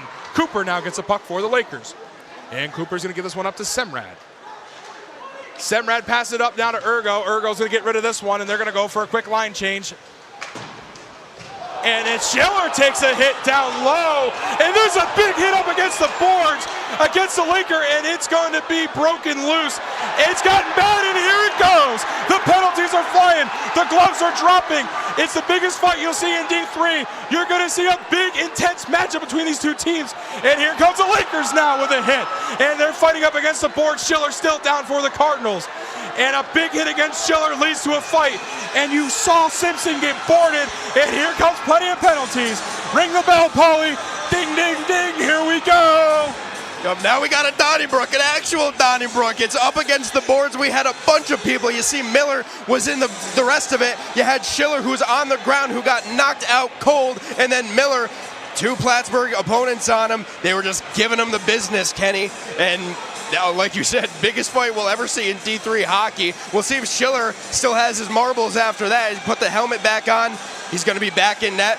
No love lost between the players, but we got a bunch of people in the penalty box, a lot of sin bins, so we'll take a look here, and he just gets absolutely roundhouse there, and then the puck did not matter at that point. You're going right after the guy who hit him in number 13, who kept giving him some more trouble.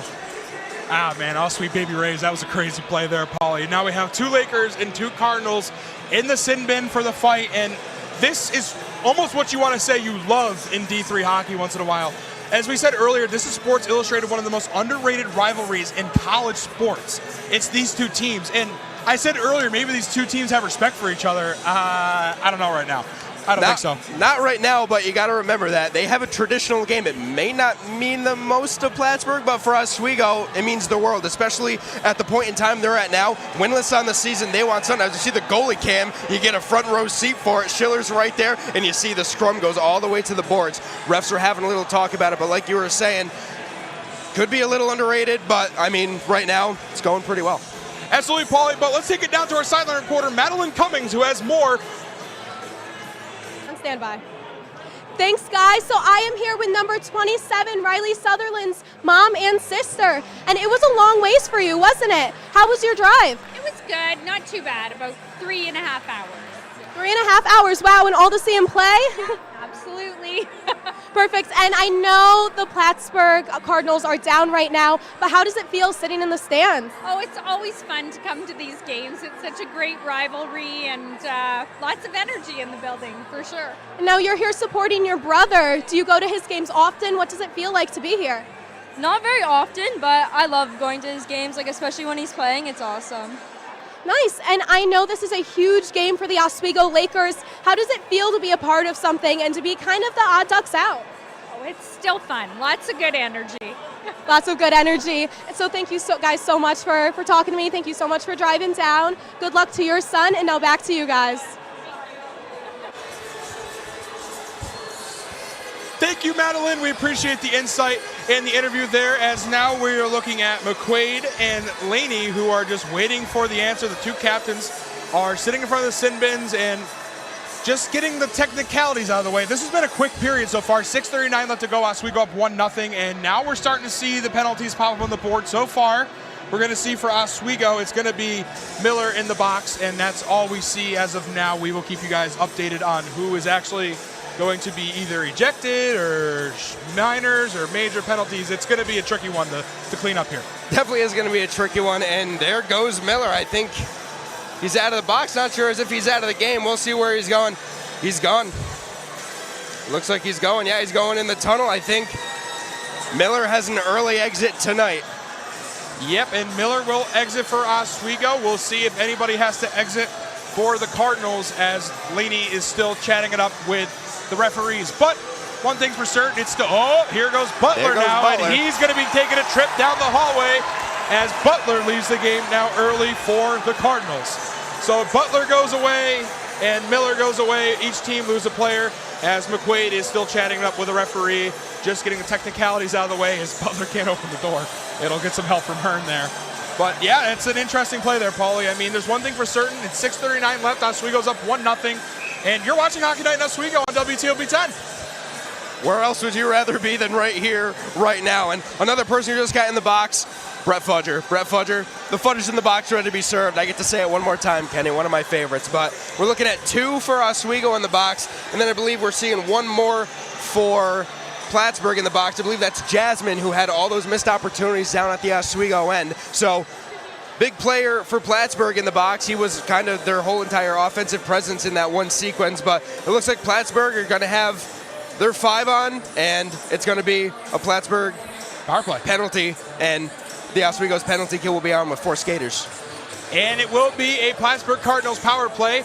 Obviously, Miller goes away with that one, and he's going to be charged for initiating the fight, and that one will give the 2-minute power play to the Plattsburgh Cardinals. It's the Plattsburgh Cardinals' first opportunity of the night, and the first penalty that wasn't too many players on the ice. Paul, you mentioned that earlier.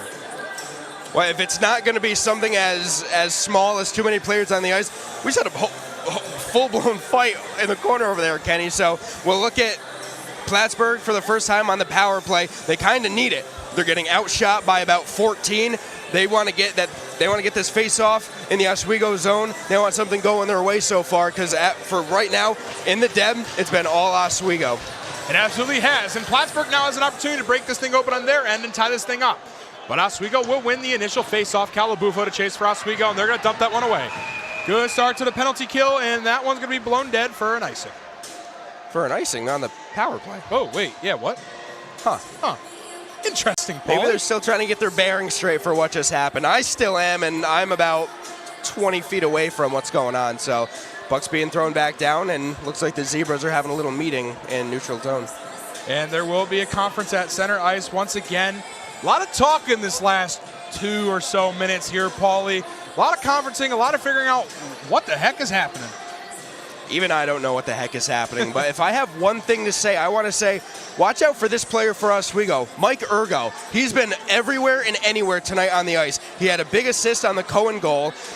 He has a lot of hits, obviously the assist, a lot of takeaways. He's fast-paced. He's trying to get some, even for I keep wanting to say rookie, even for a freshman, he's all over. He's acting like a veteran right now in a playoff game because of the implications. I just want to say that that's a player that I'd be watching right now, because he's being physical, he's getting points up on the board, and he's everywhere and anywhere, like I said. So this ice right now is his. If you want to have anyone to look for on the ice, it would be Mike Ergo for when he's back out there. But for right now, I think we'll just take a peek at the power kill unit for Oswego.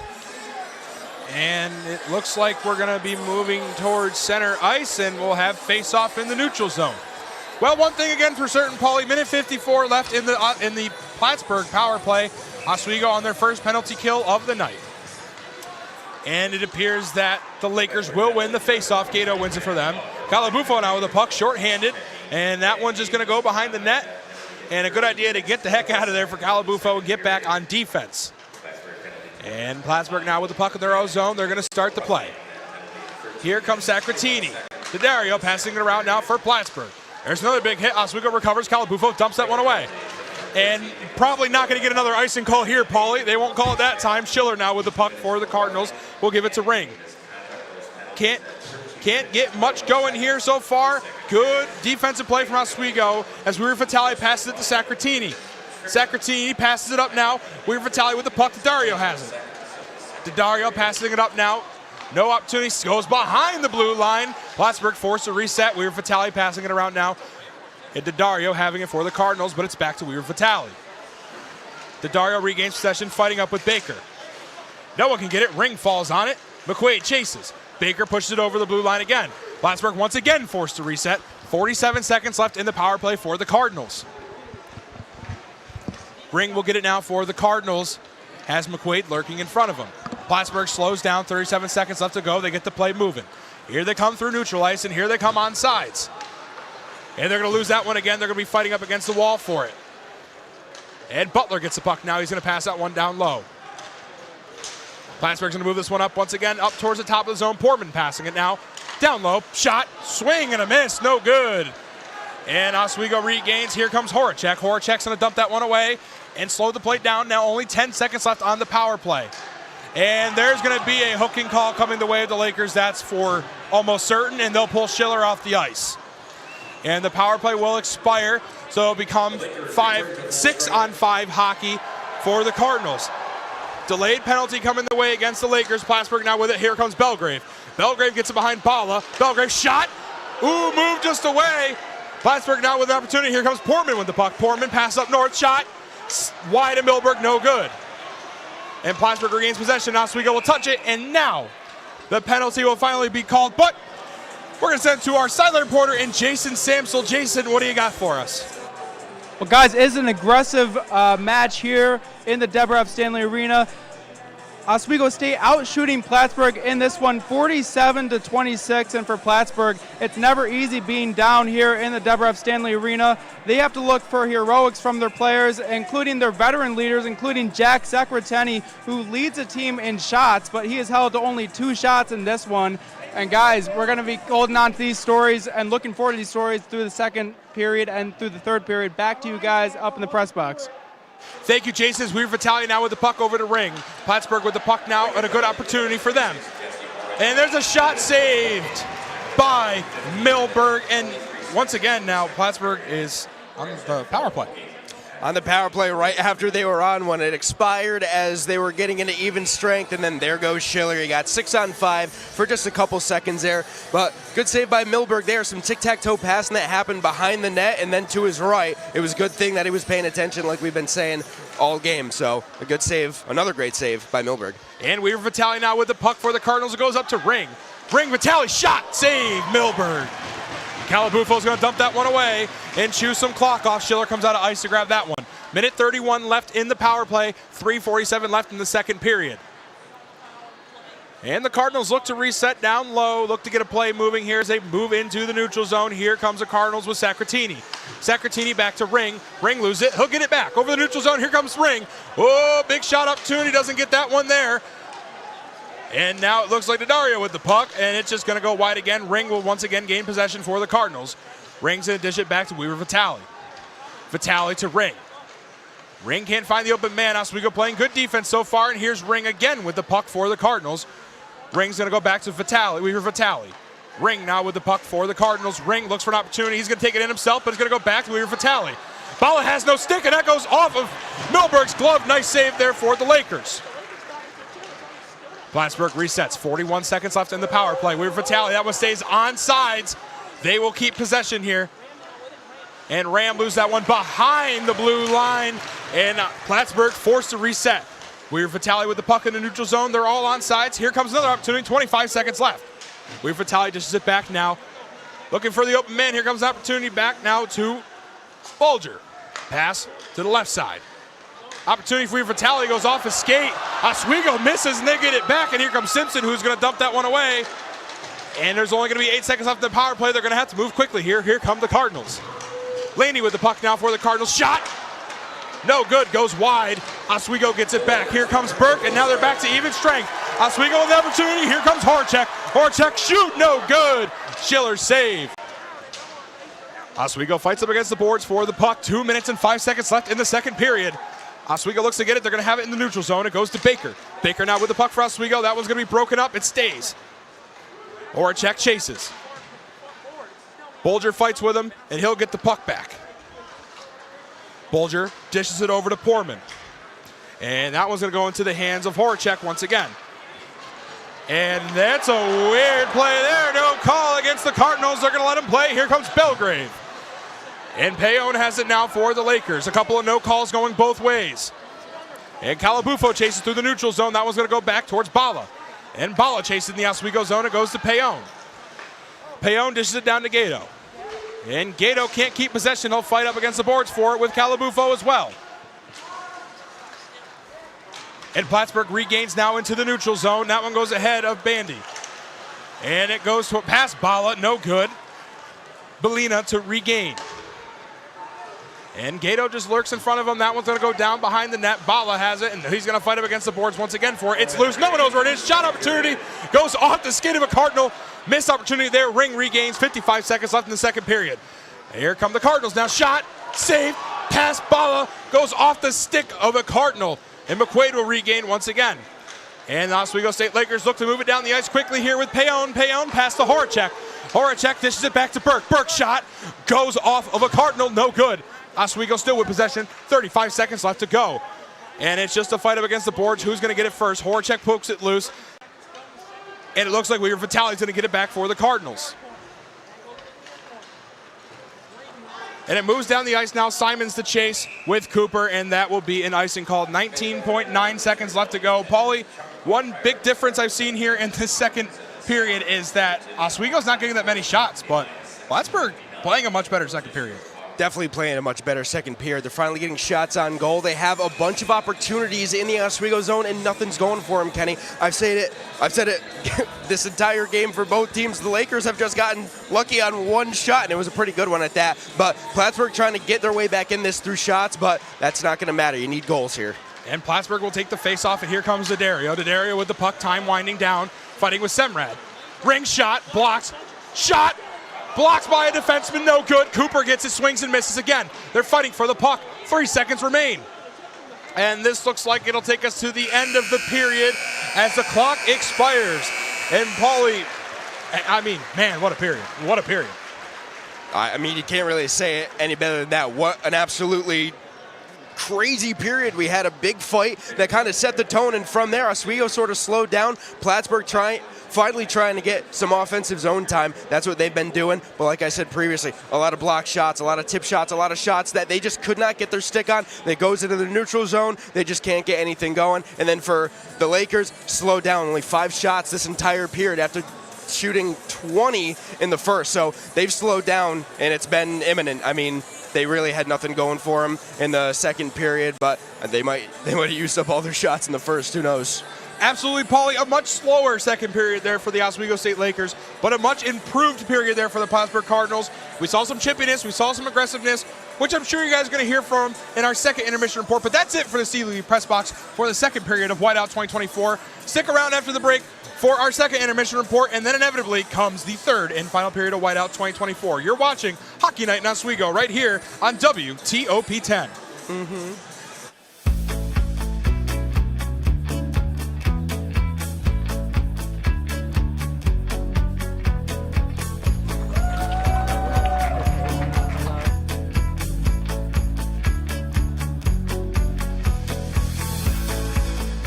Jill told me it was Kitty from Glee. Yeah, what is it? Al Roker.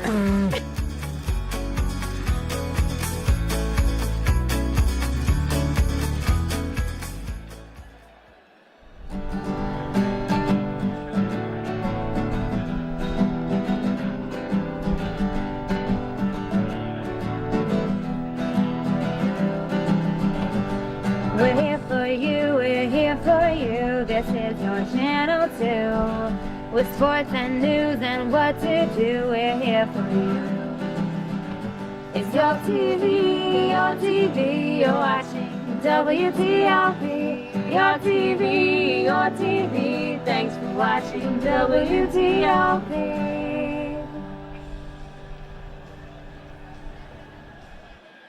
What's going on? Yeah, dude, we go on at like 11:30. It's like No. What do you mean no? It's 10:30. 10:30? Matt, it's 10:30. What do you mean it's 10:30? Hey, don't touch that. That's my ladder. Hey, man. Whoa. You know this book was already discounted 10%? Wow. Get a close up with that one. Broadcast news. Look at that. Can we go back inside? I want to sleep in the studio again.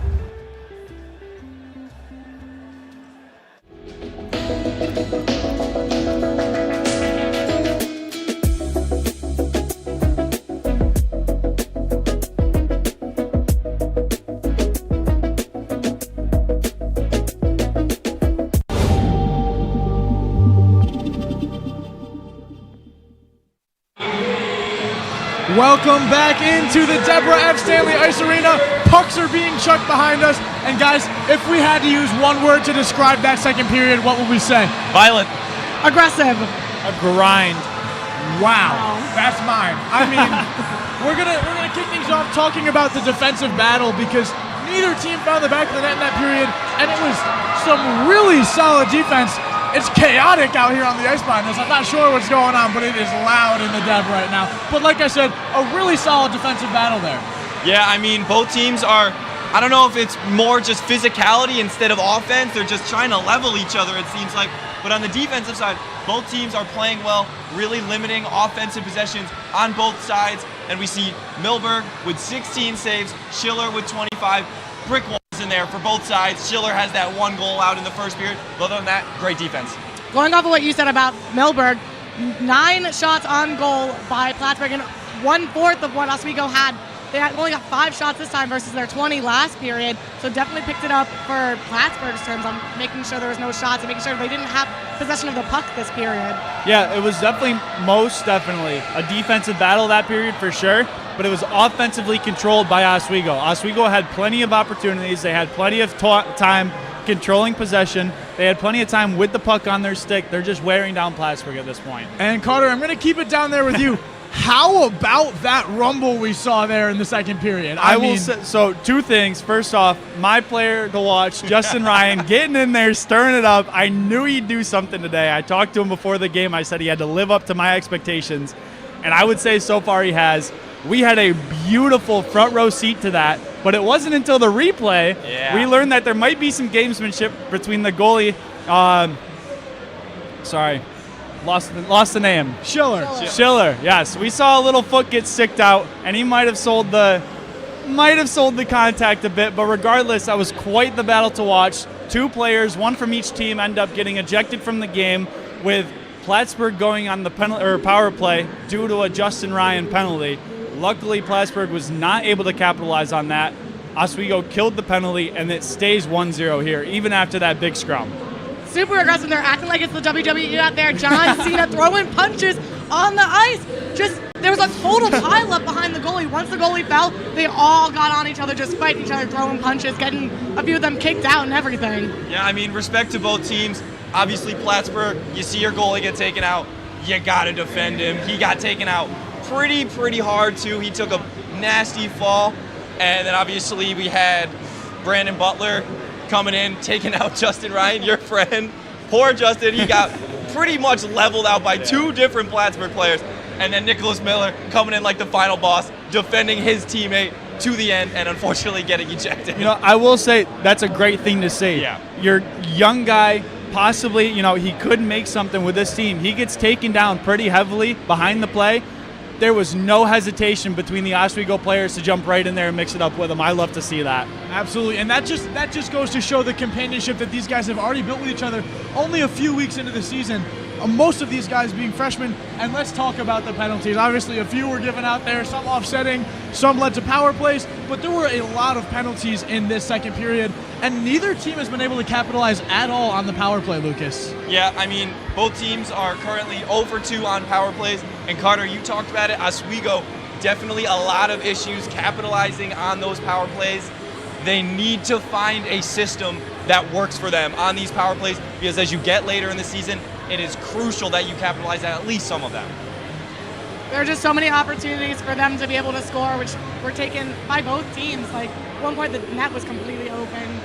No goals were scored. There we go. You know, Oswego's power play would be a lot worse if they got scored on the penalty kill. Luckily, they were able to hold off Plattsburgh, so that gives them a little bit more leniency on the power play, but they still got a net one on those man-up opportunities. Yeah, a great second period, like we've been saying. And you mentioned Eli Schiller a little bit earlier, of course. Had a nice sell down here on our side, right in our bird's eye view. But let's talk about his saves, because, again, he's just been dominant in the goal. You know, he's getting a lot of traffic in front, and I feel he's handling it very well. Sometimes 2-3 guys all just right on top of him in that blue paint, and he stays fairly composed. He's tracking the puck. He's finding those second, third shots, obviously except for the first Oswego goal. But Schiller is definitely holding his own right now in that blue paint, and I'm looking for a big third period from him. We're kind of just hoping he's okay. He kind of laid on the ground for a little bit. Took him out. We were like, oh my gosh, is he okay? Yeah, I mean, he's playing great. 26 shots on goal for Oswego. Only one's gone by. You can't really ask for much more than that from your goalie. Yeah, and Schiller with a .962 save percentage, so very impressive. But Milberg with 16 saves and no goals allowed, so two really solid goaltender performances. And Oswego did a really good job prior to that big brawl we had down here, controlling possession of the puck. But then after the brawl, it seemed like they kind of started to slow down a little bit. Yeah, I mean, physicality will definitely do that to just a game in general. You have a big scrap like that, it's going to take you a minute to get your flow. Everything gets thrown way out of proportion. But I think for Oswego, what they did great in this second period was they were a lot smoother and a lot less sloppy, which has been a big problem for them this season. So the fact that now they're coming together a little bit better, which is what I talked about with the chemistry, looks great. Going off of what you said, that's exactly what I was thinking. They're definitely working more as a team right now than they were in the beginning of the season, making a better start than what they've been doing, and it's looking good for Oswego. You know, you mentioned like getting away from the pressure of the big game and just playing a game. I'm going to go the opposite way and actually add more pressure onto this game. Both teams' first conference SUNYAC game.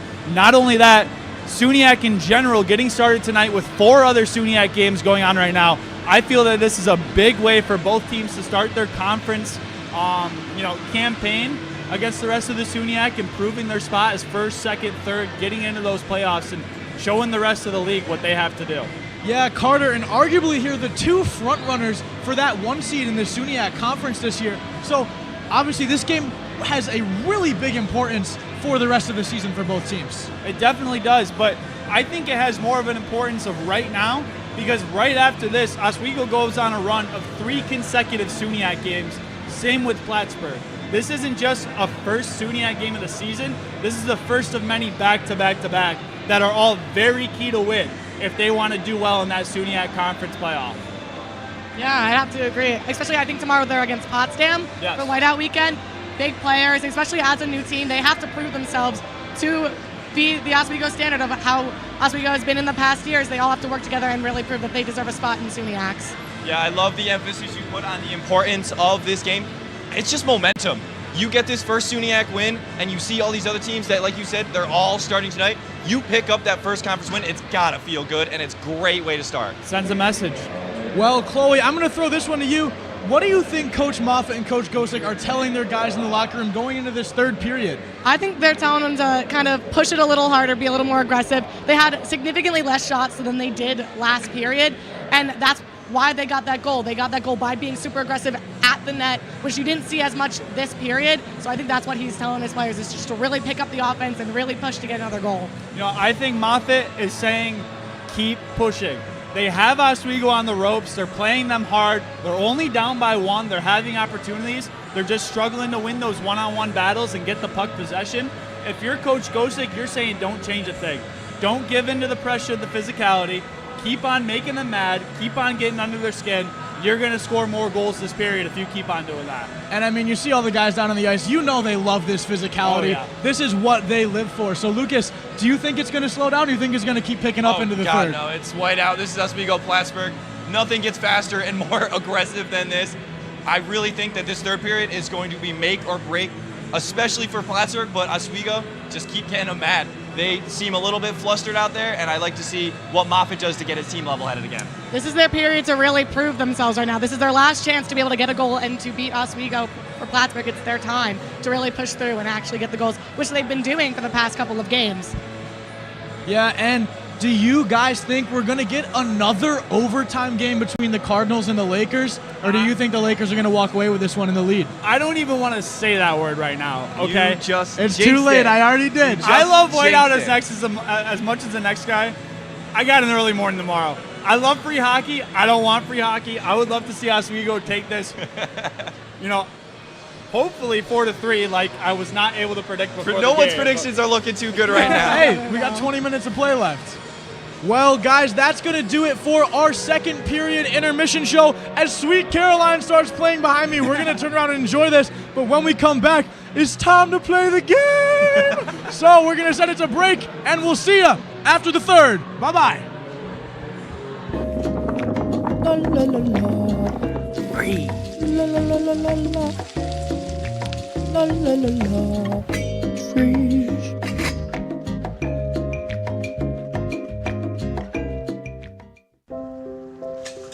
I want to eat apples and bananas. I need to eat apples and bananas. Why can't I eat apples and bananas? Support the Feeding America nationwide network of food banks to help provide meals to those in need. Join us at feedingamerica.org.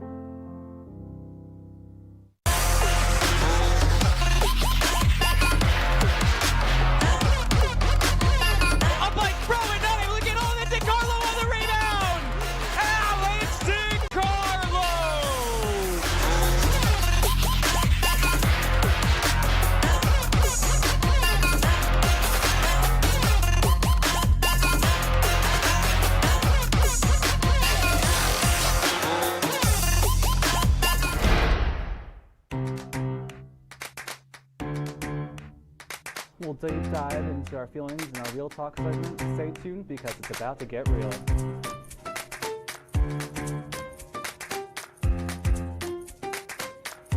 And it could be your last chance to see one occur for 2 decades, as the next time one will be visible over the continental U.S. He's May 84. Yarrow told police in the hospital that he had pressed the doorbell and waited. They mix with oxygen and nitrogen. They can briefly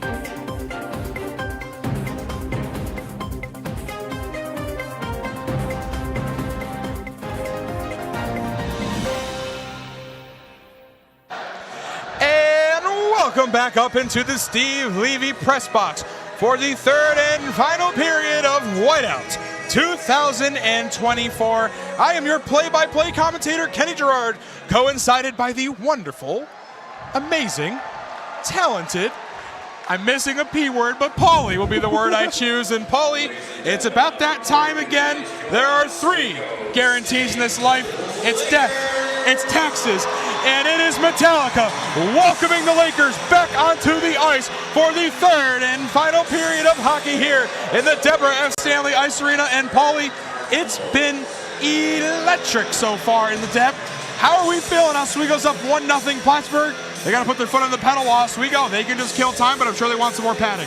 If you're an Oswego fan, you're really excited. You're going into this third and final period up by 1. You want them to score just a little more. If you're Plattsburgh, I'm not fretting because this is a tough team to go against. They got 20 more minutes to show what they're made out of to try and force overtime or even take a lead in this one. They need to start finding and clicking like they've been doing so far this season in only 2 games. Like we said, it's early on in the year, but this stuff can show really what you're made out of later on in the year. So if you're Plattsburgh, you want to get scoring still, and if you're the Lakers, you want to score just a little more. So if you're a fan of any of these teams, I think you're still feeling really good. And it's time to rock and roll in the Deborah F. Stanley Ice Arena. Central New York into North Country. About to face off, and here we go. Oswego wins the face-off. It's time for the third and final period here in the Deb. In Plattsburgh, Weaver Vitale will gain possession in Plattsburgh zone. The Laker faithful are cheering, and the heat has officially been turned up as Daddario chases for the puck, and he'll take Simpson up against the boards. Oswego looks to get it back. It's in the neutral zone, back in Plattsburgh possession. Weaver Vitale now with the puck. Vitale passing it back now for the Cardinals. He's going to dump it down low behind Milberg. And Simpson to chase, and a offsides call, I believe. No, that's icing, Kenny. Oh. It went all the way down. Oh, look at that. Some hockey knowledge for you.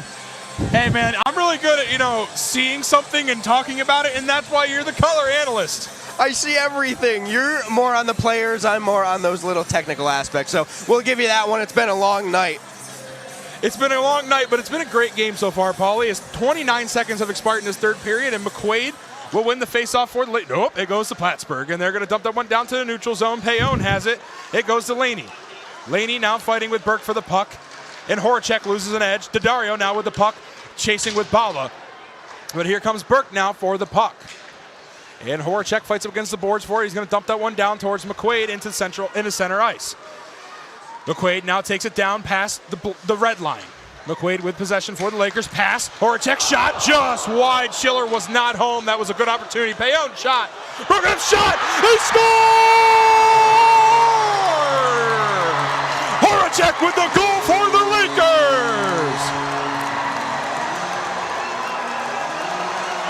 And Jesse Horacek found it, exactly what the Lakers needed. They go up 2-0. They've squandered so many opportunities where the puck was just laying in their crease, and here comes Horacek. Checks that one off the mark, and the Lakers are up twofold, Kenny. It's his first goal of the season. What a time to do it for the freshman. And we've had first goals for now Cohen and Horacek. Take a look at the replay. Now Schiller just looked a bit lost, and bang, he finds it. Just behind his pad side, below the leg, almost a 5-hole goal, but not quite, but it's still a goal for the Lakers. As now Bulger has it for the Cardinals, Cohen to chase. The momentum is now on the Lakers side. Now the Cardinals really need to put their foot on the gas here to come back. North Country watching anxiously as Central New York just watches in patience. And now Plattsburgh gets possession. They're going to move it down the ice. Here comes Belgrave. Belgrave to Bulger. Bulger dishing it down. Catron chases with Cohen. And up against the glass, Cohen fights for it. It's Cohen and Cooper. Cooper loses an edge. Cohen looks to get it back, and he won't. Cooper wins the fight somehow, some way. Cohen now with the puck. Cohen moves it down the ice. Here comes Ryan. Ryan looks to pass it backwards. He won't get it. Gets too fancy. Plattsburgh now with the puck. And Bulger just going to push that one down the ice. Belgrave looks to fight for it, but here comes the Lakers again. And Simpson pushes it down the ice towards Fudger. But here comes Vassalo with a chase shot. Wide left, no good. It goes wide to Schiller. Baker's shot goes back towards a Cardinal. They'll retain possession. And here comes Portman now. And Simon chases it down low now. Oswego with possession. Simpson with the puck for the Lakers. Simpson pushes it down into neutral zone with Fudger. Portman misses it, and it goes over towards Ring. Plattsburgh now with the puck. And here comes the Cardinals, broken up by a Laker, but here they come again with an opportunity. Simpson playing D for Oswego. Shot off the stick of Milberg. It's saved. And Weaver Vitale's going to push that one down low. It goes towards Milberg. It goes behind the net. And Baker's there for Oswego. Baker gets it back. A weak pass. Goes up towards Calabufo. Calabufo moves it down towards Fudger. And Fudger moves it down. He's going to lose that pass. And it goes back into the possession of the Cardinals. And here's the opportunity. Shot for the Cardinals. Won't go. Broken up by the Lakers. Good defensive play there by Oswego. Oswego retains possession. Simpson passing it down now towards Gato. Gato and Ring fight for it. Ring will win that battle. And Gato gets it back. And it gets pushed into the neutral zone. Oswego forced to reset as Payon has the puck. Goes over to Bala. And Bala passed it up to Calabufo. Weaver Vitale over to Ring. And Ring's going to take it over the blue line for the Cardinals. That goes behind towards Bala. Pass goes wide. Ring regains, keeps it onside for the Cardinals. And there's a shot opportunity, skips away. Won't work out for the Cardinals. Weaver Vitale gets it again over the Ring. And Ring passes it across the ice. Far side opportunity goes off the wall and into the neutral zone. Plattsburgh will be forced to reset. Ring with the possession in the neutral zone. Oswego gets a few fresh sets of legs on the ice. And there's a shot that goes north, and whoa, that field goal is actually good. It went over the net. We've seen it time and time again today, Kenny. A very good offensive possession there by both the Lakers and Plattsburgh. But the Lakers, they go up by 2 after that one. They know that it's a defensive game now. Don't want to keep it in your own zone. You don't want Plattsburgh to come back at all. So if you're doing anything the Lakers have been doing, I mean, it's working out so far. One more goal for 27 shots, and they've been bringing the power today, Kenny. And they'll keep that one on sides. Plattsburgh wins the face-off, but Semrad's down low fighting for it. McQuaid gets it out of there, and Oswego push it into the neutral zone. Steve Moffitt and the Plattsburgh State Cardinals need to sketch something together quickly here to come back in this whiteout matchup. Oswego just needs to keep their foot on the gas. And that one's going to go into Plattsburgh territory. Bulger with the puck's going to go up towards Burke. Here comes Burke's shot. Blocked by the defenseman, no good. Oswego tries to regain with Semrad, he won't. And it's skating open in the ice. Someone's got to get it. Who's it going to be? It looks like Bulger will chase for the Cardinals. And up against the board, it's past Ryan. Shot! Saved by Schiller. Just skipped right to Ryan. And we're doing it again. They're sitting on goalies here, Kenny. What's happening? I mean, Schiller's not a couch. He's a goalie, guys. What are we doing out here? It's getting chippy again. Plattsburgh now, they know they're down and they need to come back. Well, Oswego, they're getting a bit cocky out there. You can kind of see them like, hey, we got a 2-0 lead now. 15:43 left to go, but they cannot get ahead of themselves. This is still the number 12 team in the country. Do not forget that, Paulie. Just a bit. You can feel a little confident in yourself. You're up 2-0 against them. But here, look, just Ryan Burke, or rather Justin Ryan it was, off the stick of him. We see some chippiness between Ergo and a couple other players, but a shot that went right back to him and couldn't get anything going. Schiller, another nice save like he's been doing all night, except he let 2 go. And Baker to chase the puck for the Lakers now. They'll get possession. Oswego looks to move it down. 15:30 left in the third and final period. That one goes way up towards the North Country, and Plattsburgh will retain. Ring now has it, fighting up against the boards with Ergo. And Oswego won't gain possession there. They're going to get it over. That's a shot, and that goes north. That came out of nowhere for Cohen. Ring's going to get that one the heck out of there. Good defensive play there by Plattsburgh. It was a ripper by Cohen, too. Just went over the net. And Cohen now, speak of him, now has the puck. He's going to put that one down towards Schiller, just making sure he's awake. And Oswego will reset with a line change. And D'Addario has the puck now for the Cardinals. Oswego's Bala has it inside Dries, but here's an opportunity for the Cardinals. Here comes the shot, and it's saved by Milberg. Shot again, saved. It goes wide. Great play by Milberg in the Oswego defense. Weaver Vitale takes a shot. That one's broken up by Fudger. Great defensive play by Oswego, and here comes Fudger and the Lakers. And Vossalo chasing with Fudger. Vossalo now has the puck for the Lakers. Vossalo up against the boards. And Vossalo tries to sneak, and he won't get there. And now D'Addario gets it back for the Cardinals. Great opportunity there by the Cardinals. Haven't said it in a couple periods, Paulie, but a squandered opportunity there for Plattsburgh. I mean, Sacratini and Laney had something brewing. They just couldn't get anything going for him. And, I mean, you'll take that if you're Brandon Milberg. And now it's down the ice. Calabufo has it in the neutral zone. And Sacratini looks to get it back. And Semrad now with the puck goes behind the ice. Semrad is going to take it back over the blue line into the neutral zone. Semrad pushed it to the offensive zone, but it's broken up by the Cardinals. Defensively, they are playing sound now. They know time is winding. Weaver Vitale now dumps it to the neutral zone. That's broken up by Gato, and Gato's going to break that one up, and we're going to get a stoppage of play as the puck is no longer on, well, the ice. Right, and that'll stop the play almost 100% of the time there, Kenny, but good offensive zone pressure by both teams. I mean, like we said, another squandered opportunity by Plattsburgh. They had something going, a breakaway that ended up getting left for a trailer. They couldn't get anything going there. And then in the Plattsburgh end, nothing yet. But again, they're still fresh off another goal here in the third period. And Cooper looks to go chase for the Lakers. They'll win that faceoff. 13:45 left in the third. Time winding down. And Semrad now has it for the Lakers. Semrad's going to push that one down all the way to Plattsburgh zone. And Bulger to chase. Calabufo fights up for it with Catron. Gato finds the puck, and he's going to take it back for Oswego. Gato now fighting 2 Cardinals. They're going to take it back. Plattsburgh has possession. They're going to move it down the ice.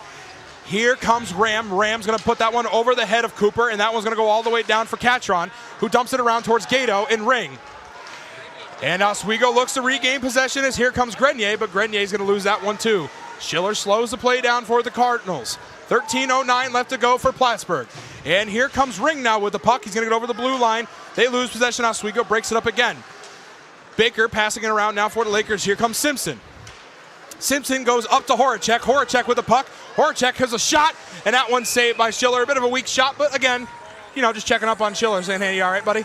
For sure, and that was a great line change there by Oswego. They got all new 5 skaters up on the ice. Horacek, not sure as if he just wanted another one, but he tried chipping that one over the left shoulder of Schiller. Couldn't get anything going for him, and a stoppage of play, though. Oswego gets it on the circle. That's just to the left of him. Absolutely. Now as McQuaid and Laney skate in for the face-off. And McQuaid will win it. Burke has a shot, goes high, no good. Baker gets it back for the Lakers. He's going to pass it around the backside. And Simpson regains for the Lakers. But that was going to be broken up by Daddario. And that one's an opportunity. Here comes Baker's shot. It's good! Travis Baker finds the back of the net. And Baker has done it again. Yeah, another goal within this season. The defenseman did it. Might have been tipped en route, but a goal nonetheless. What a feed by Travis Baker nearing the blue line. Lakers up by 3. For every 10 shots they take this game, they're averaging a goal. 30 shots on goal. They are applying the pressure. Lakers are running away with it, Kenny. Absolutely, Paulie, and face-off has once again commenced. And the Lakers will win that face-off, and Cohen chases for Oswego. It's 3-0 Lakers. It's getting out control for the Plattsburgh State Cardinals. They're going to have to recoup quickly here, but Oswego looks to put some more padding on that lead. And that one's going to go all the way down to Oswego territory, and the Cardinals will lurk. They flock together looking to make something happen, but Cohen has the puck. He's going to go way up north and down towards Portman, who misses it. It goes all the way to Schiller. And Paulie, nobody better to analyze than Madeline on the sideline right after that goal. Madeline, take it away.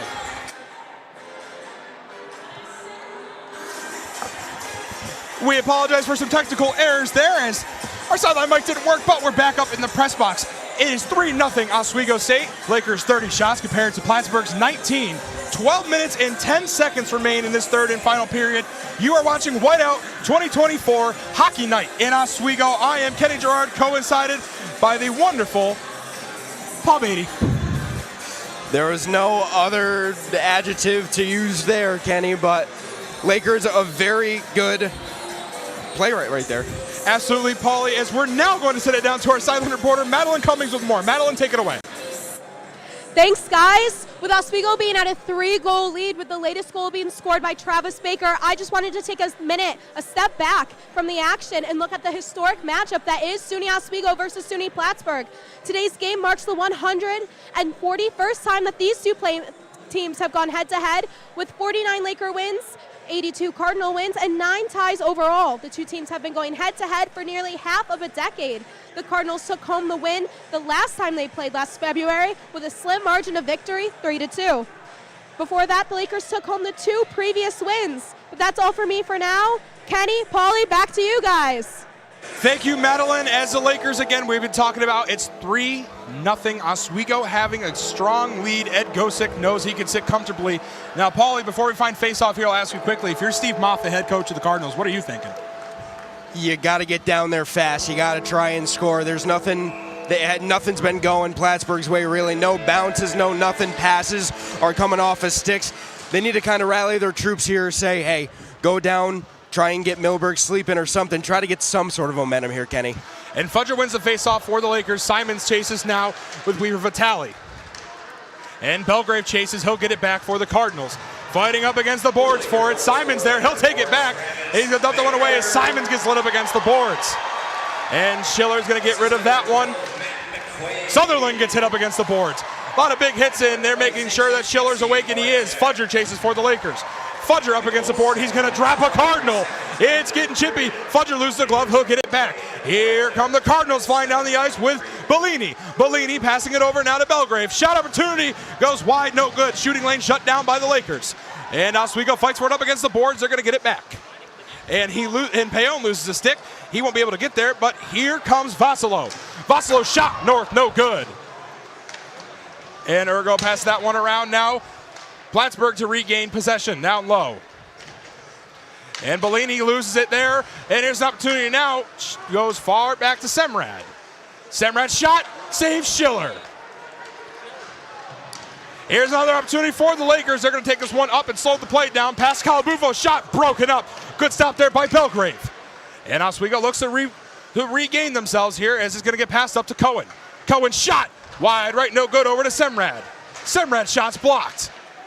And Plattsburgh looks to regroup, and they will. Daddario now with the puck for the Cardinals. It's stopped onside by the Lakers. Shot into the chest of Schiller, and a good opportunity there for Cooper. It just won't go. Yeah, it won't go. When you're that far back, I mean, all the goalie has to do is track it. It went right into the midsection, so nothing new for Schiller, but, I mean, the Oswego, if you're an Oswego fan, you're feeling really good about yourself. I know he asked me that just a little while ago, how would fans of each team kind of feel? If you're the Lakers with 10:37 left, you're feeling really good. I'd start panicking if you're Plattsburgh. And they'll skate in for face-off. 10:37 left in the third period. You're watching Hockey Night in Oswego on WTOP 10 as Plattsburgh will win that face-off. They'll dump it down, but Cooper's there to break it up to Dario. Swing and a miss. Cooper passes it back to Gato. Gato's going to get rid of it now, and Oswego has possession. Here's an opportunity. Shot blocked. Plattsburgh gets it back. The Cardinals are playing feisty defense now. They know they cannot allow another goal or this thing will be completely out of reach. And Baker has possession now for the Lakers. And Baker's going to dump that one down into the neutral zone, and that one skips off the Plattsburgh bench. Well, we'll have the face-off here right in the Oswego zone, so maybe some momentum building for Plattsburgh. If you get the face-off, try and do something fast here at least. Maybe some tic-tac-toe passes to kind of confuse Milberg on where the shot's going to be coming from. But if I'm Plattsburgh, I want to try and get something just a little tight within range of Milberg, maybe something on the doorstep. But Oswego's been shutting it down pretty well today, Kenny. Absolutely. Both teams playing some sound defense late here now, as we will see Laney win the faceoff for the Cardinals. That one goes a little bit too far, and Baker will get it now for the Lakers. Burke with possession is going to pass that one off of McQuaid's skate, and that one skips over to Simpson. Simpson now with the puck shot. It goes wide. Looks for more of a pass there than a shot, but it won't work anyway, as here comes Horacek, and Burke tries to break it up. He won't. Daddario with the puck. Now Laney with the puck, and that pass goes wide. Plattsburgh resets offensively, and that one goes behind the net. Daddario's there. Oswego breaks up the pass, and the Lakers now take possession with Simpson. Simpson over to Burke. Burke skates down low. Burke dekes, and that one's going to be an apparent offsides. They're not letting the kids play here, Kenny, but I mean the right call. If you're going to call something offsides, the refs aren't going to get something wrong there, but it looks like a lot of momentum for whenever it happens. I mean, it happened to Plattsburgh a couple times, happened to Oswego for probably the second or the third time, and you just hate for that to happen because you're coming down coast to coast, you're having all momentum, all the speed, and then it's just as if it never happened. And Plattsburgh wins that faceoff. Now it's Simons fighting down low for the puck, and Fudger will come away with it, and that one goes around the far side to the near side, and Vassalo to chase. Shot!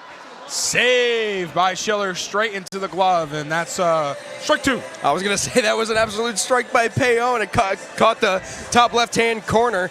But really, just like we've been saying, they're just trying to tire him out now. 34 shots on goal. They're nearing their average. After 20 shots in the first period, 5 in the second, they've come alive again. They've got about 9 to 10 as of right now. And Oswego, a team who averaged 1.5 goals per game compared to Plattsburgh's 4.5. A very sound showing from the Lakers, and Plattsburgh not looking like themselves as good idea there by Schiller. Just freeze that one up and kill that play off. It was just not going their way. Yeah, right off the face-off, you just kind of regroup again, get your marbles straight. Obviously, not the best game for Schiller, though. In his last couple of games against Oswego, I believe he played 4 games. He's let up 8 goals. So he's averaging about 4 goals a game with the Oswego scoring, so 3, it's not that far from the average, Kenny. And Vassalo, the puck shot goes off of Schiller's shoulder. And a good opportunity there again for the Lakers. They're fighting up the board with Vassalo and Fudger. But it appears the Cardinals will come away with it. Bellini now with the puck for the Cardinals. Is going to bring it to the neutral zone. Payon is waiting patiently. And Payon gets hit by Belgrave. Fudger now with the puck in the neutral zone. They get onside Vassalo with the puck. Vassalo looks for an opportunity. He's trying to find a lane. He won't find it. It's broken up by Belgrave. And Bala passes it away, and it's going to get stolen by Weir Vitale. And Vitale's going to let that one go all the way down, and we're going to get a stoppage of play. Not too sure what the referee's pointing at there, but something must have happened. I mean, it's not going to be an offsides on Plattsburgh on the other blue line, so I'm sort of awaiting the call. The ref was pointing right over there. And looks like we're get a call. Wow, we both a little confused, but doesn't matter, Paul. Here comes face-off once again with 8:46 left to go. And the Lakers win that face-off. Cohen to chase. And Cohen and Rink fight for it. It goes loose towards Cooper. Cooper gets possession for the Lakers. And Cooper passes over to Semrad now. Semrad's going to go up top. And the Lakers gain possession again. Cohen now with the puck, takes it across into their offensive zone. And Cooper loses that one, doesn't know where it is. And Ram looks to get it back, but here comes Cohen with an opportunity. He turns around, takes a shot, and that one's a weak one. Schiller will take that one away easily. And the Cardinals get it back now. They're going to move down the ice. Ring's going to put that one out the back of his cleat. Oswego takes it back with Cohen. Here comes Payon to chase. And Ryan looks to fight down low now. He won't get it either. Here comes Gato. Gato with an opportunity. Pass, shot. Calabufo saved. And that one goes wide. No good. Calabufo again. And a missed opportunity by the Lakers. It goes to center ice. Oswego forced to reset offensively. Simpson passes over to Baker. Baker to Calabufo. That one goes off Calabufo sticks and skips down past the red line behind Schiller. And here's an opportunity. Is no good for the Lakers. Broken up by the Cardinals. They're going to get out of there quickly through the neutral zone. And that one goes all the way down past Milberg. Now Simpson chases for Oswego. Baker gets the puck now for the Lakers. And Baker gives it over to Gato. Gato slowing things down now for Oswego. Portman gets it back now for the Cardinals. And Portman passing it around now for the Cardinals. Trying to find something here. Daddario with the puck now for Plattsburgh. And Daddario puts that one around the back. And Bolger to chase. He won't get there. But they'll keep it on sides with Belgrave. Belgrave chases the puck down low. Here comes Daddario now. The opportunity shot goes north, no good. It bounces off the wall. Daddario didn't even see it as Baker gets rid of that thing, and it goes all the way down towards Schiller, who calls for the icing. He won't get it. And Plattsburgh now tries to move it down the ice. Daddario moves it away. Oswego looks to get it back. They won't. And here comes two Lakers and two Cardinals flying down for the puck. Bolger now with it for the Cardinals. Going to dump that one down through the neutral zone, all the way down through Oswego zone. Milberg sits ready for the puck. And Payon fights up against the boards for it. Trying to see who will get it first. It goes back up towards the blue line. And Daddario loses that one. He chips it up. Payon's there to break it away. And Payon gives it over now towards the Lakers. And that goes towards the Lakers bench.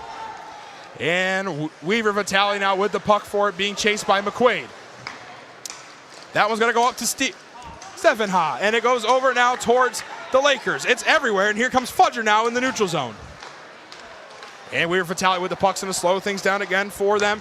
Bellini had the puck. Now it's up towards Belgrave, and that one's saved by Milberg, and it's frozen. And now we're going to send it down to our sideline reporter for more information. Take it away.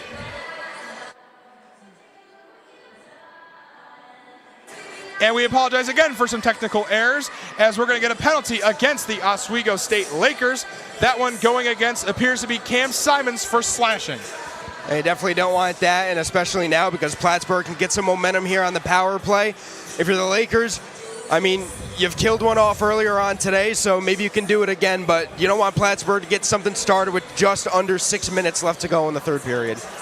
Absolutely not. 5:59 left to go. Oswego up 3-0.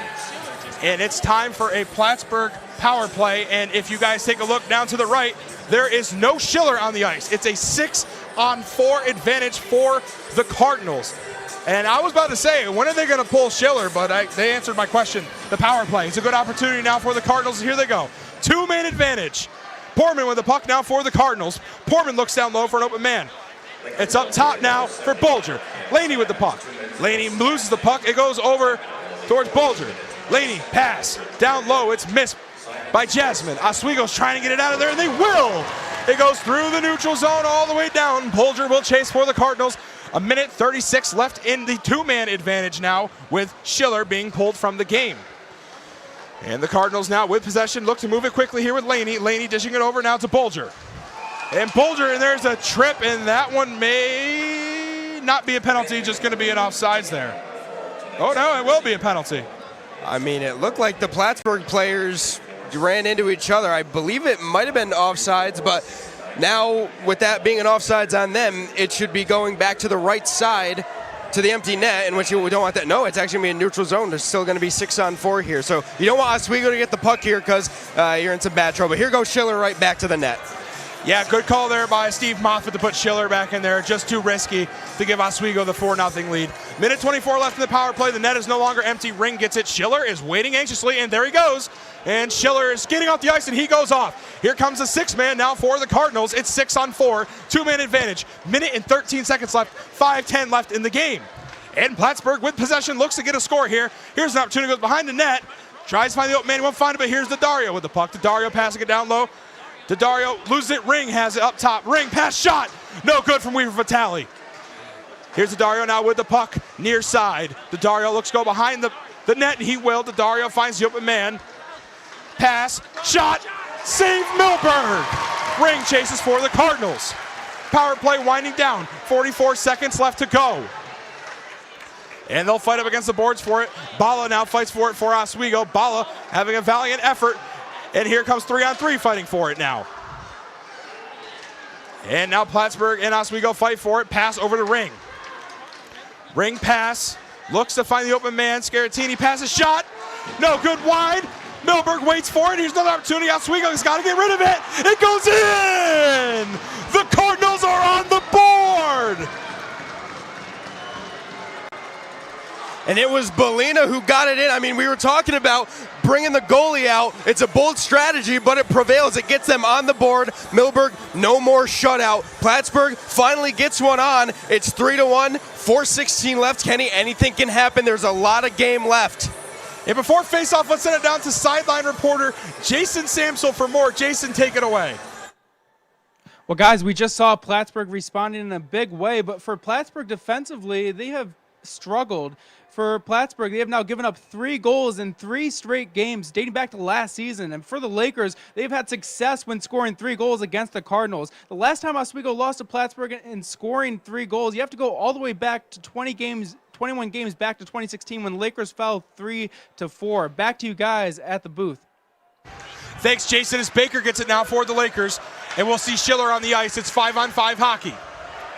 And that one goes over into the crowd, and now it's 4:06 left. Oswego, the 2-goal lead.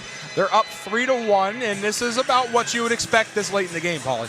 I mean, you're dead on, Kenny. I mean, if we want to go back and look at that last goal by Plattsburgh, it was a net mouth scramble, which it was exactly what I was talking about beforehand. You're not going to want anything from mid to long depth. You're going to want something on the goal line, and when you're up by 2 players, I mean, it's just that easy. And Plattsburgh will win that face-off with 4 minutes left to go. They put their foot in the gas. Can Oswego retaliate? And Portman's going to pass this one over to Bolger. And this one comes up to the top side. Belgrave swings and misses, and he'll take it back, though. And here comes opportunity for Portman. Portman back to Belgrave. Belgrave skating around the backside. Belgrave trying to find the open man. But Oswego brings it up, and into the crowd it goes. Once again, 3:39 left. And, Paulie, we got a game here. Yeah, souvenirs on souvenirs on souvenirs. Everyone keeps getting pucks except for me and you, Kenny. But, 3:39 Plattsburgh, they're thinking, hey, we got one. We just need 2 more to tie things up going to overtime. But ultimately, they need to match what the Lakers have right now in about 3:39 to win this game. So, like you said, they put their foot on the gas. They can't let go right now. Absolutely. Another, again, bold and smart move by Moffitt to pull out Schiller. It's 6-on-5 hockey. Oswego trying to get an empty netter here. Plattsburgh trying to keep themselves in this one as Baker gets it now for the Lakers. And now it's going through the neutral zone. That one might be enough. It's going to go a little bit to the right. No goal and the icing call. Now, I wasn't sure who had gotten to that puck last, but Kenny, with 3:21 left, the goalie gone. Maybe a little Milberg goalie goal to seal it. I'm not trying to put anything into its existence. It would be a fun way to end the night off for the Oswego faithful. But, I mean, Plattsburgh 6-on-4 again. They've done it once. Let's see if they can do it again. And Oswego wins the face-off in their own zone. 6-on-5 hockey. And just about all 11 of them are fighting up against the board for it. Someone's got to get the puck out. It's going to be a question of who and maybe when. And there it is. It comes out finally. And looks like Gato looks to get it. This one goes to the neutral zone. Gato to chase. Gato's got a shot. He takes it. He scores!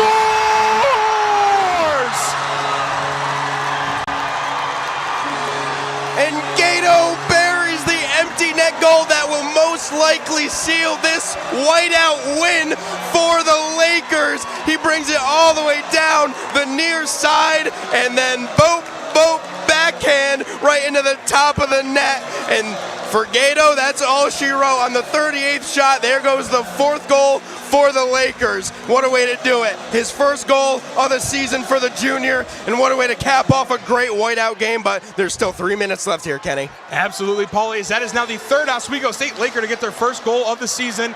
It's now 4-1 Oswego. 2:55 left to go. It is far from over, though, Paulie. Plattsburgh has plenty of time to come back. Question is if they're going to pull Schiller again. I'm not quite sure. As Portman passes it up to Ram. Ram's going to try and get over the blue line. He will. Lady chases. Now Oswego looks to get it back. Horacek with the puck over to Bala. And Bala looks at dish, and Bala's lit up on the boards. No call. And McQuaid now with the puck for the Lakers. McQuaid tries to get something going here. It's going to be taken back by Horacek as well. Plattsburgh looks to get it back. They will. Nice deep move there. It's broken up, though, by McQuaid.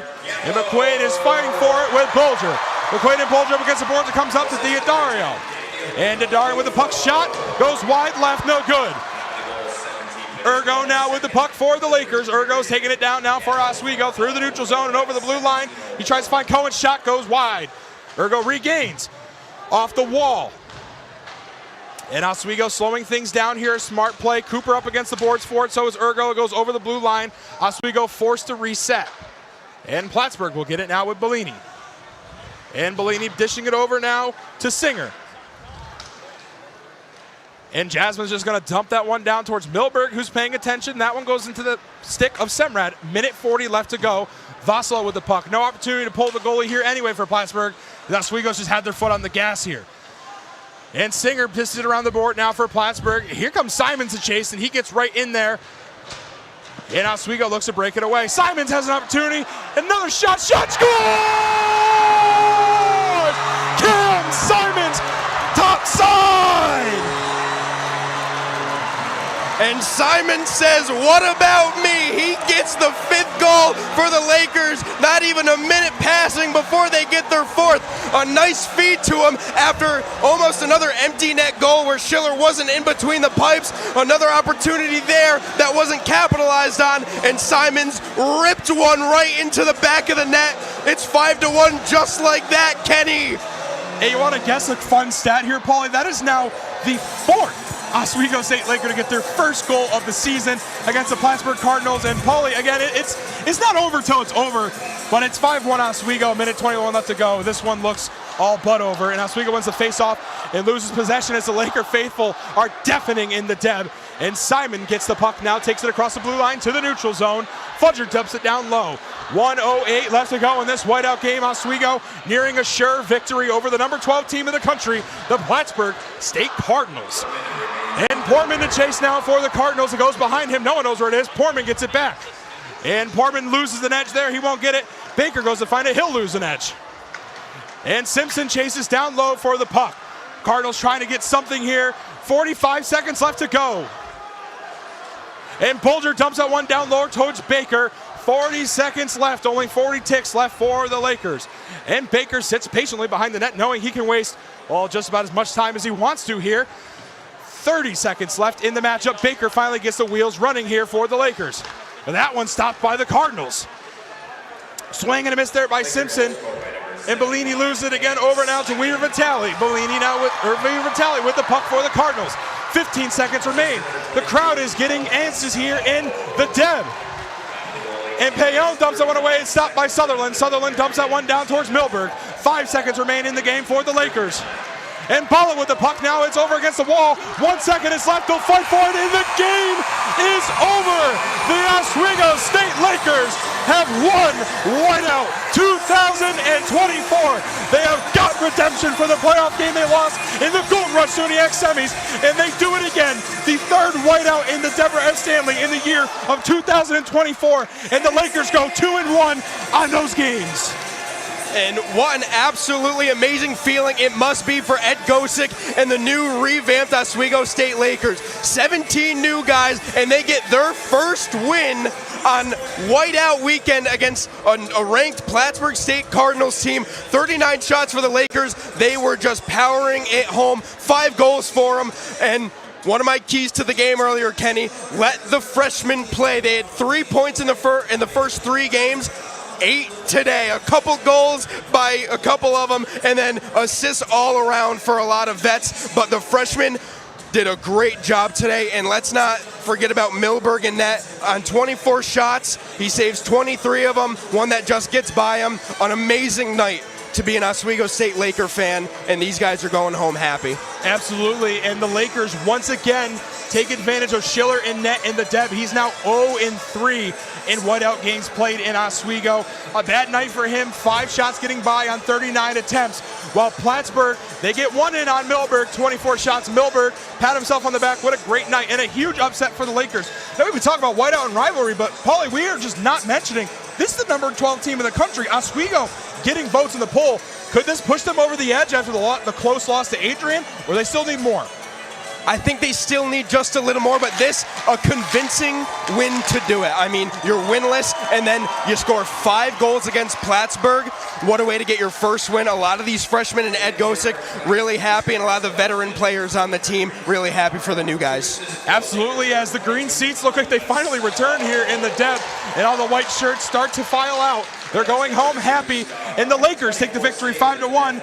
But we got a quick interview down from our sideline reporter, Madeline Cummings, who's with head coach Ed Gosick. Madeline, take it away. Thanks, guys. I am here with Laker head coach Ed Gosick. This was a huge game for the Lakers, whiteout, and you guys won by a huge margin. How does that feel? I'm happy for the guys. You know, we had a very difficult schedule to start the year against the number 1 and number 2 ranked team in the country. With 18 new players, it's going to take time, and they're slowly getting there. So happy for them tonight. A great way to start off our league with 2 points against our arch rival. We appreciate the fans coming out whiteout weekend. It was a great atmosphere. We appreciate them coming out and hope they'll come back tomorrow night. Absolutely. And with this year having a huge turnover, a lot of new students, how are they all meshing and gelling with the rest of the team? They're a great group of guys, and they have a common goal, their work ethic, their commitment to the program, you know, every day, weight room practice, video, along with taking care of their studies. We want to be first on the ice, and we want to be first in the classroom. So the mesh and the, you know, as you said, them all living together, that certainly helps. And no, they're coming along. It's still a process. You know, some days it's 2 steps ahead, 1 step backwards, but no, we'll keep pushing. They keep getting better each and every game, and hey, we want to play our best hockey at the end of the year. Absolutely, and this was a huge game for them. And one last question before we go. Going forward, how are you going to use this momentum to secure more Laker victories? We hope we hope to carry that into tomorrow night with Potsdam. In our league, you can't take anybody lightly. You have to be prepared to bring your A game each and every night. So we certainly want to bring this momentum into tomorrow. Absolutely. Thank you so much for meeting with me. Great job on the game. Congratulations. And now back to you guys. Thank you, Madeline. And the Oswego State Lakers pick up their 50th win against the Plattsburgh State Cardinals. Oswego maintains their perfect win streak since 2018 in the Deb for their whiteout games. They are still yet to lose a game. It's been 6 straight years of victories for the Lakers, minus those playoff games. And maybe Plattsburgh says, well, those games are the ones that matter, and they've took those ones that matter. But Oswego, they get their first win of the season. Now, this is their 4th straight game against a ranked opponent. They dropped against Hobart. They won in shootout against Elmira. They dropped 4-2 against Adrian, and they come in here and they make some noise against the number 12 team, and they win 5-1. Oswego is almost certainly going to get a few more points there in the poll. And Paulie, before we send it to a break and go over to our wonderful post-game show, what's your just closing thoughts here of Whiteout 2024? I mean, a huge win. Why not do it in front of the home fans in such a traditional game? The freshmen finding their footing. Like I said earlier, my key to the game is get them incorporated. Cohen a goal, Horacek a goal and an assist, Vassallo 2 goals, Burke, Ergo, Payon got themselves assists, and then for why not, Baker, Simons, Gatto, and Calabufo also getting in on the scoring and assists. So everything clicked today. Goaltending was awesome. The defense was awesome. You can't say anything more about the offense. Everything clicked today, and Ed Gosick is going back into that locker room telling his guys what a great win this is. Absolutely, Paulie. Oswego State moves to 1-2-1 on the year, and Plattsburgh falls to 1-2-0. And Oswego will start off their SUNYAC journey this year with a win. They'll go 1-0 on the season so far, and Plattsburgh drops to 0-1. But that's going to do it from us here in the Steve Lee Press Box. We thank you for joining us for Whiteout 2024, but stick around for the postgame show with Mike Neckers, Lucas McGarry, Chloe Sienna, Carter O'Brien, and Jason Samsel.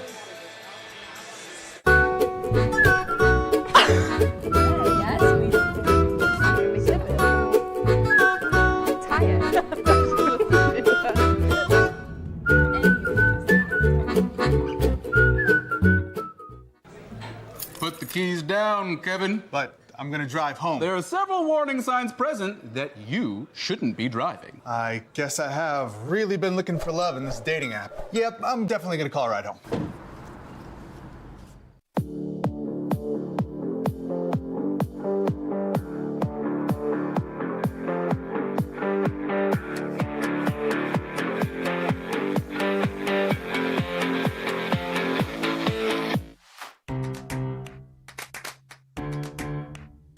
We'll deep dive into our feelings in our Real Talk segment. Stay tuned because it's about to get real.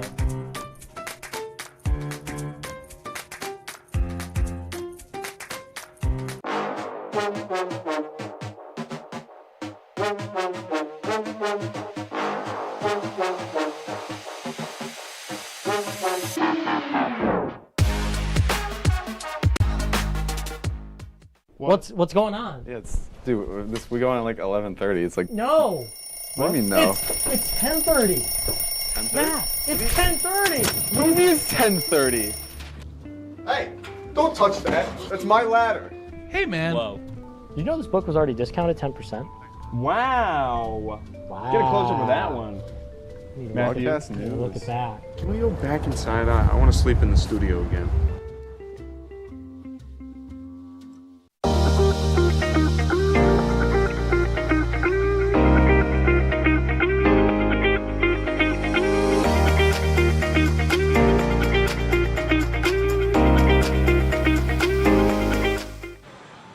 Welcome back into the Deborah F. Stanley Ice Arena. And folks, the Oswego State Lakers, wow, it's a late night, parted the Red Sea tonight, and we've got a crazy crowded perch tonight.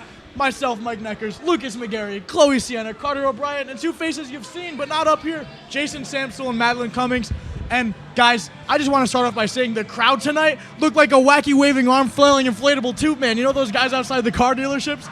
Absolutely electric out there tonight. Yeah, I mean, this is one of the best rivalries in sports. It makes me think of like Andre the Giant versus Hulk Hogan, another fantastic rivalry. This is just one of the greatest rivalries in D3 sports, period. Honestly, it was really crazy to watch. Just seeing everybody get hype after every single goal. It just got louder and louder every single time something happened. There is quite literally no atmosphere like Whiteout. That was an amazing game to be a part of, and I'm honored to be up here to watch that. Yeah, Whiteout has become a myth, and it lived up to the hype here tonight, and it was just great to be a part of it. Yeah, and not to brag, but Jason and I kind of got the best seats in the house. We were right down by the ice. We were right in the crowd. I got to talk to some fans from both Oswego and Plattsburgh, and just the energy was amazing. It's the most heartwarming feeling to see everyone come together. And a huge win for the Lakers, taking down the number 12 ranked Plattsburgh Cardinals 5-1. A huge statement both in the conference and in this rivalry game.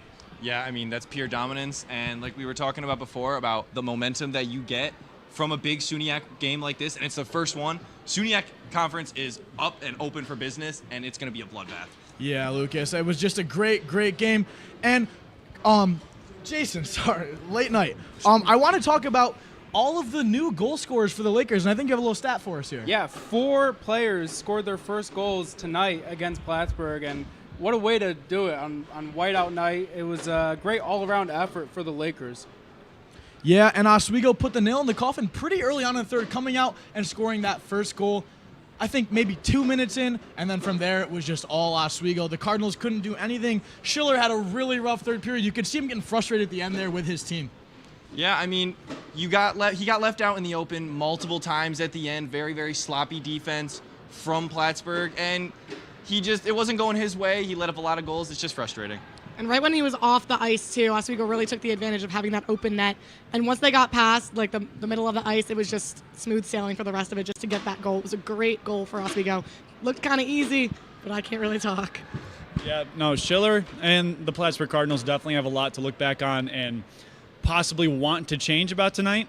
On the opposite end, Millburg has nothing but happiness to feel about tonight, besides one goal, but we can let that one slide. Yeah, Lakers just put the pedal to the metal from the get-go. They outshot Plattsburgh 72-48. So they just did not let down whatsoever, and that's the reason why they won here tonight in dominating fashion. Yeah, I really think it was all about the offense for the Lakers. They just had goal after goal. They had momentum. They wanted it bad, especially with it being whiteout. I can only imagine how they felt out on the ice tonight. Yeah, guys, and intensity was the name of the game tonight. I mean, so much physicality. We had brawls out on the ice. Guys get kicked out of the game, but as a fan or as an analyst up here or even as me as the host or a sideline reporter, you have to love watching that. Yeah, it's like I said, it's whiteout. There's nothing better that you can get at Oswego in terms of sports. This is the game. This is a great game to honestly start their season off. They're starting off strong, starting off with a win against Plattsburgh, a team that kicked them out the conference last year. So seeing that and getting hype in the beginning of the season is the best way to start the season off. I think this game embodies what Division III hockey is. It's historic, it's intense, and it gets the fans involved in a way that, like, honestly, I struggle to see in other hockey. The Laker fans came out so passionate, so loud. They were here early, lining up, like we mentioned, and they didn't lay off the gas pedal the entire time either. They were very, very adamant on making themselves known, making their presence known tonight, and that was honestly key for the Lakers to have that momentum behind them. Yeah, to go off of what Carter just said, I think this is a good forte into what SUNYAC play is like, physicality, and two great teams going at it head-to-head. This is what SUNYAC play is all about. And it was such an early whiteout game in the season. This is going to create so much momentum and so much confidence for the team going forward. So I'm really looking forward to seeing how that'll affect the rest of their season. Well, folks, that's going to do it for tonight's post-game show from myself, Lucas McGarry, Chloe Sienna, Carter O'Brien, Jason Samsel, Madeline Cummings, our producer Michael Shetler, our director Dylan Zielinski, and everyone else here at WTOP. Thank you so much for watching, and have a great night.